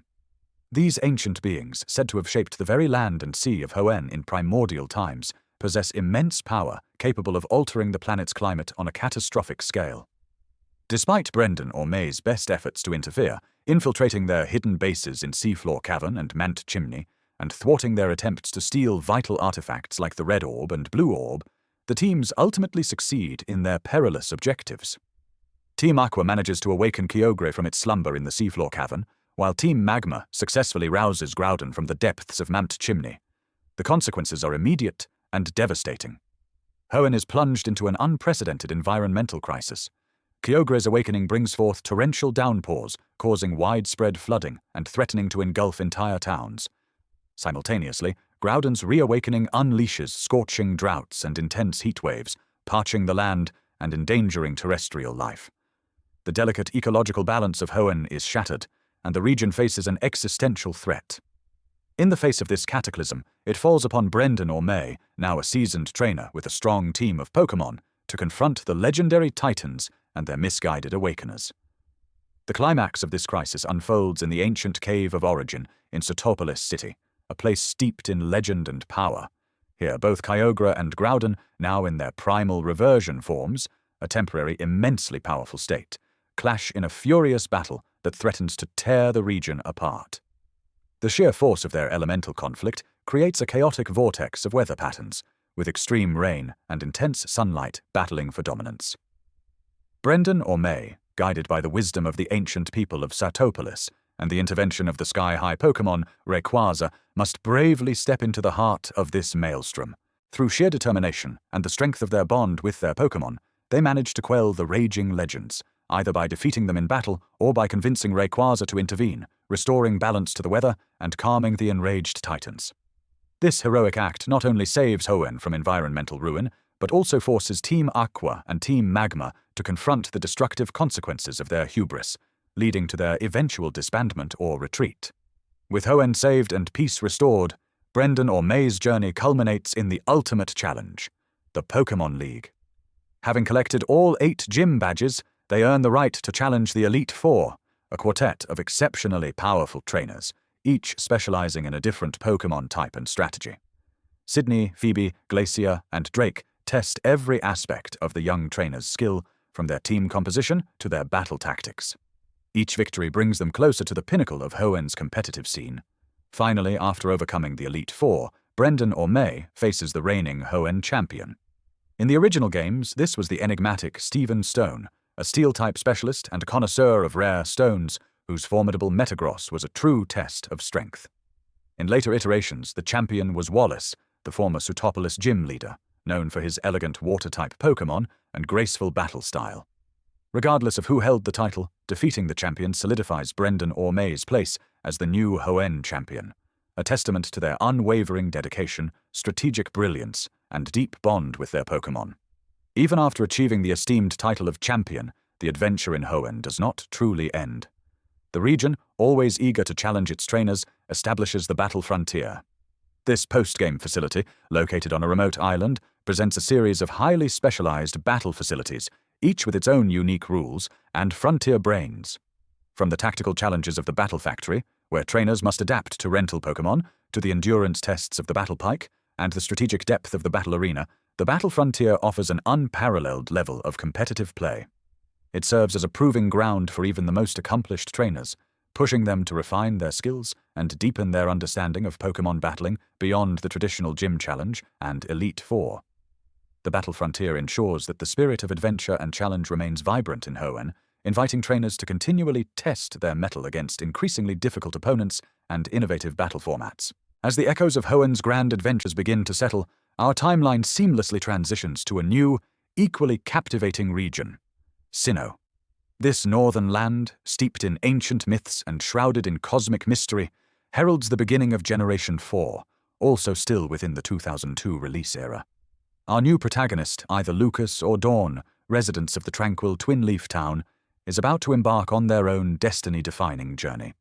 Their adventure begins not with a frantic rescue, but with an intellectual curiosity. Driven by a desire to witness a legendary Pokémon, they venture into the tall grass near Lake Verity, a location of significant mythical importance.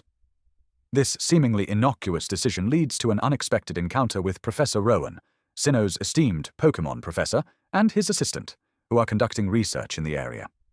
In a moment of unforeseen danger, as wild Pokémon emerge from the tall grass, Professor Rowan entrusts Lucas or Dawn with their very first Pokémon partner, Turtwig, Chimchar, or Piplup.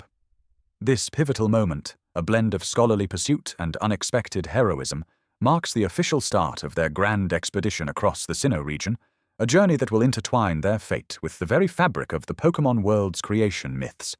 As Lucas or Dawn begins their exploration of Sinnoh, they, like their predecessors, quickly encounter a shadowy organization with nefarious intentions.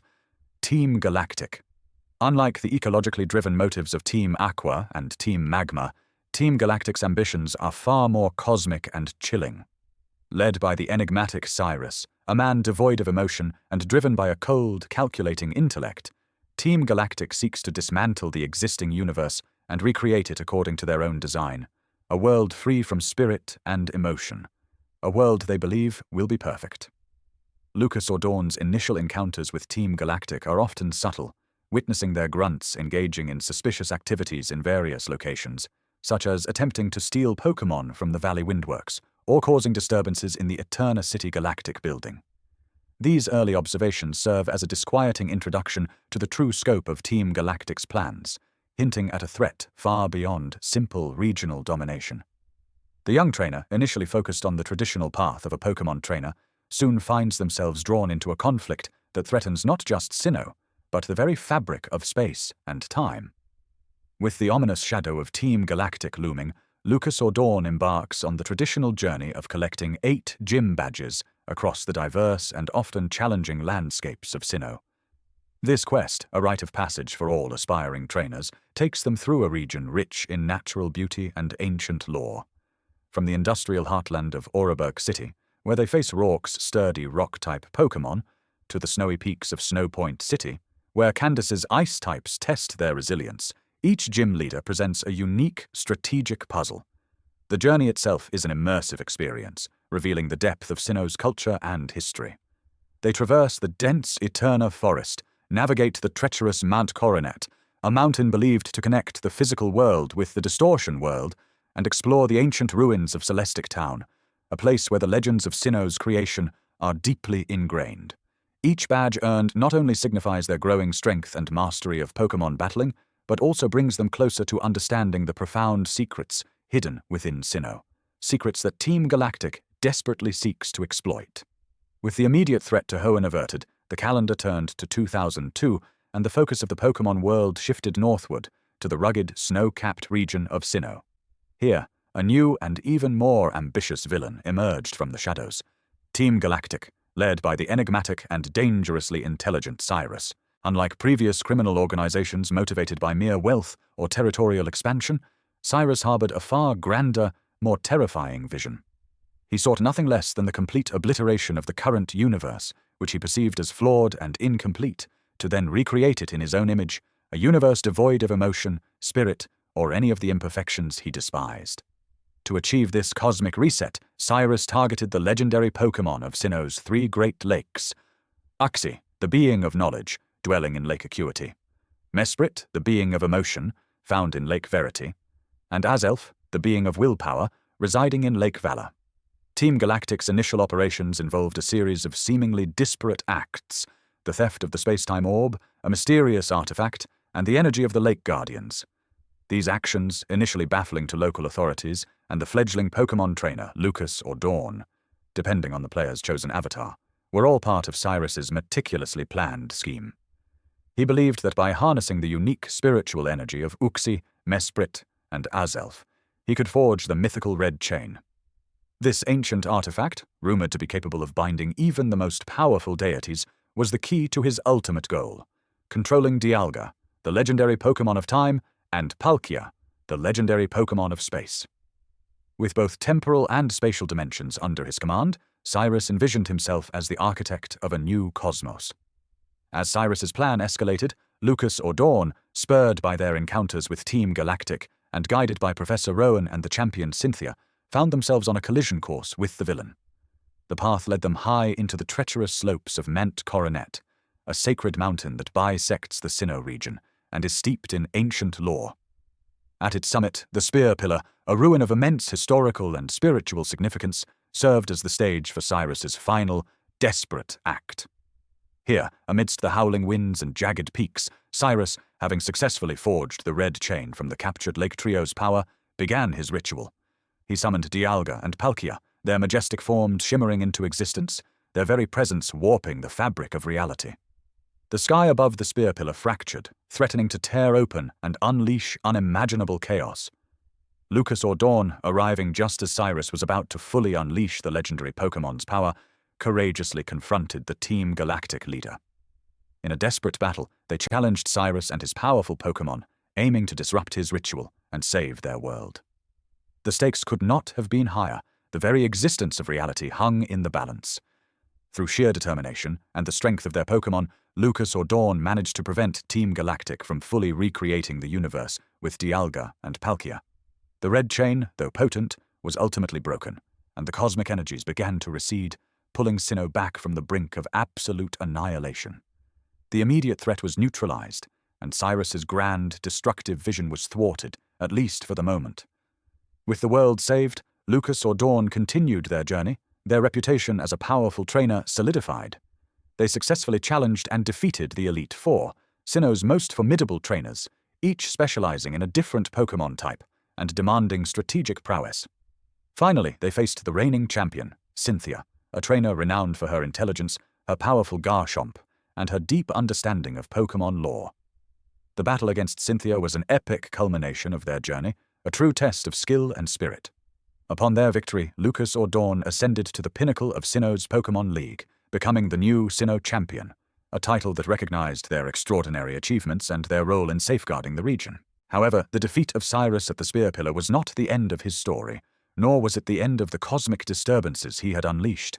The disturbance in the fabric of space-time caused by Dialga and Palkia's near summoning ripped open a gateway to an entirely new, bizarre dimension: the distortion world. This realm, a place where the laws of physics are inverted and gravity is a suggestion, was the domain of Giratina, the legendary renegade Pokémon. Giratina, a creature of immense power and a counterpoint to Dialga and Palkia, had been banished to this antimatter dimension for its destructive tendencies in ancient times. Its sudden emergence into Sinnoh was a direct consequence of Cyrus's reckless meddling. Following his initial defeat at the Spear Pillar, Cyrus, rather than face justice or abandon his nihilistic ideals, chose to retreat into the distortion world. He saw this chaotic dimension as a purer, more perfect realm, devoid of the emotions and spirit he so despised. He willingly trapped himself within its twisting landscapes, believing he could find a way to achieve his goals there, away from the imperfect reality he sought to destroy. His final words to Lucas or Dawn hinted at a continued, albeit solitary, pursuit of his warped ideals within this bizarre new prison. The continued instability caused by Giratina's presence and the unsettling nature of the distortion world itself necessitated further action. Lucas or Dawn, now the champion, was called upon once more to restore balance. They entered the distortion world, navigating its mind-bending terrain and defying its inverted physics. Deep within this strange dimension, they confronted Giratina. Unlike Dialga and Palkia, Giratina was not easily controlled or reasoned with. It was a primal force, a guardian of its dimension, and its anger at the disruption to its realm was palpable. Lucas or Dawn engaged Giratina in a monumental battle, eventually subduing the legendary Pokémon and restoring order to both the distortion world and, by extension, the natural world of Sinnoh. This encounter cemented Giratina's place in the pantheon of Sinnoh's legendary Pokémon, revealing its critical role in maintaining cosmic balance.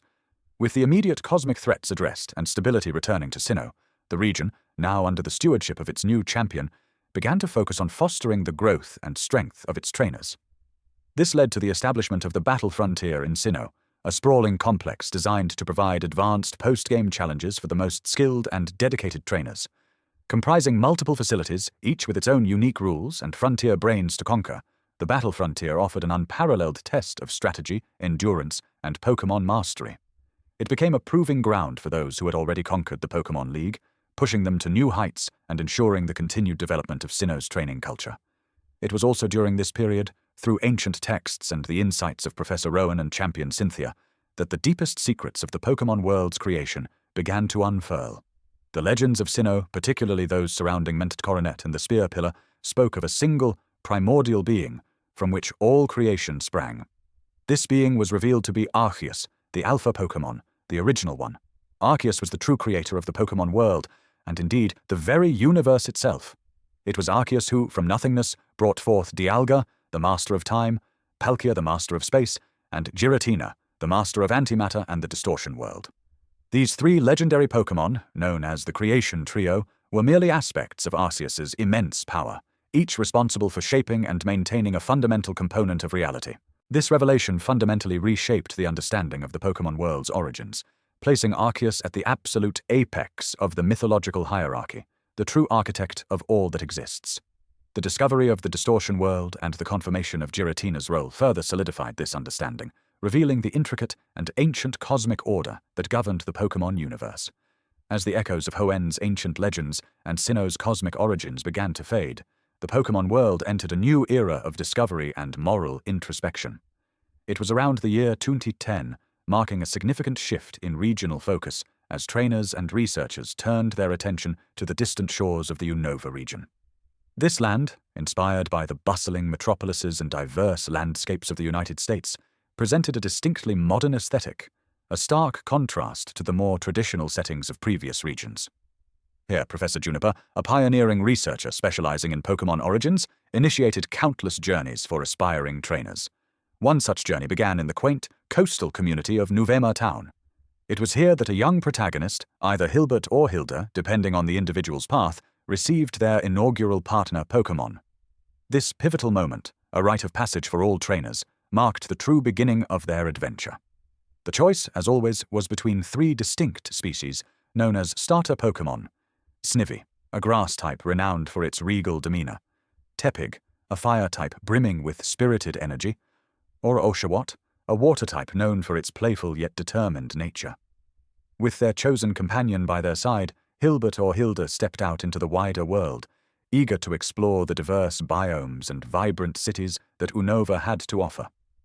From the primordial chaos of Arceus's creation to the vibrant, interconnected regions of Paldea, the Pokémon timeline unfolds as a testament to an enduring world, constantly evolving, yet always bound by the spirit of adventure and the unbreakable bond between trainers and their Pokémon.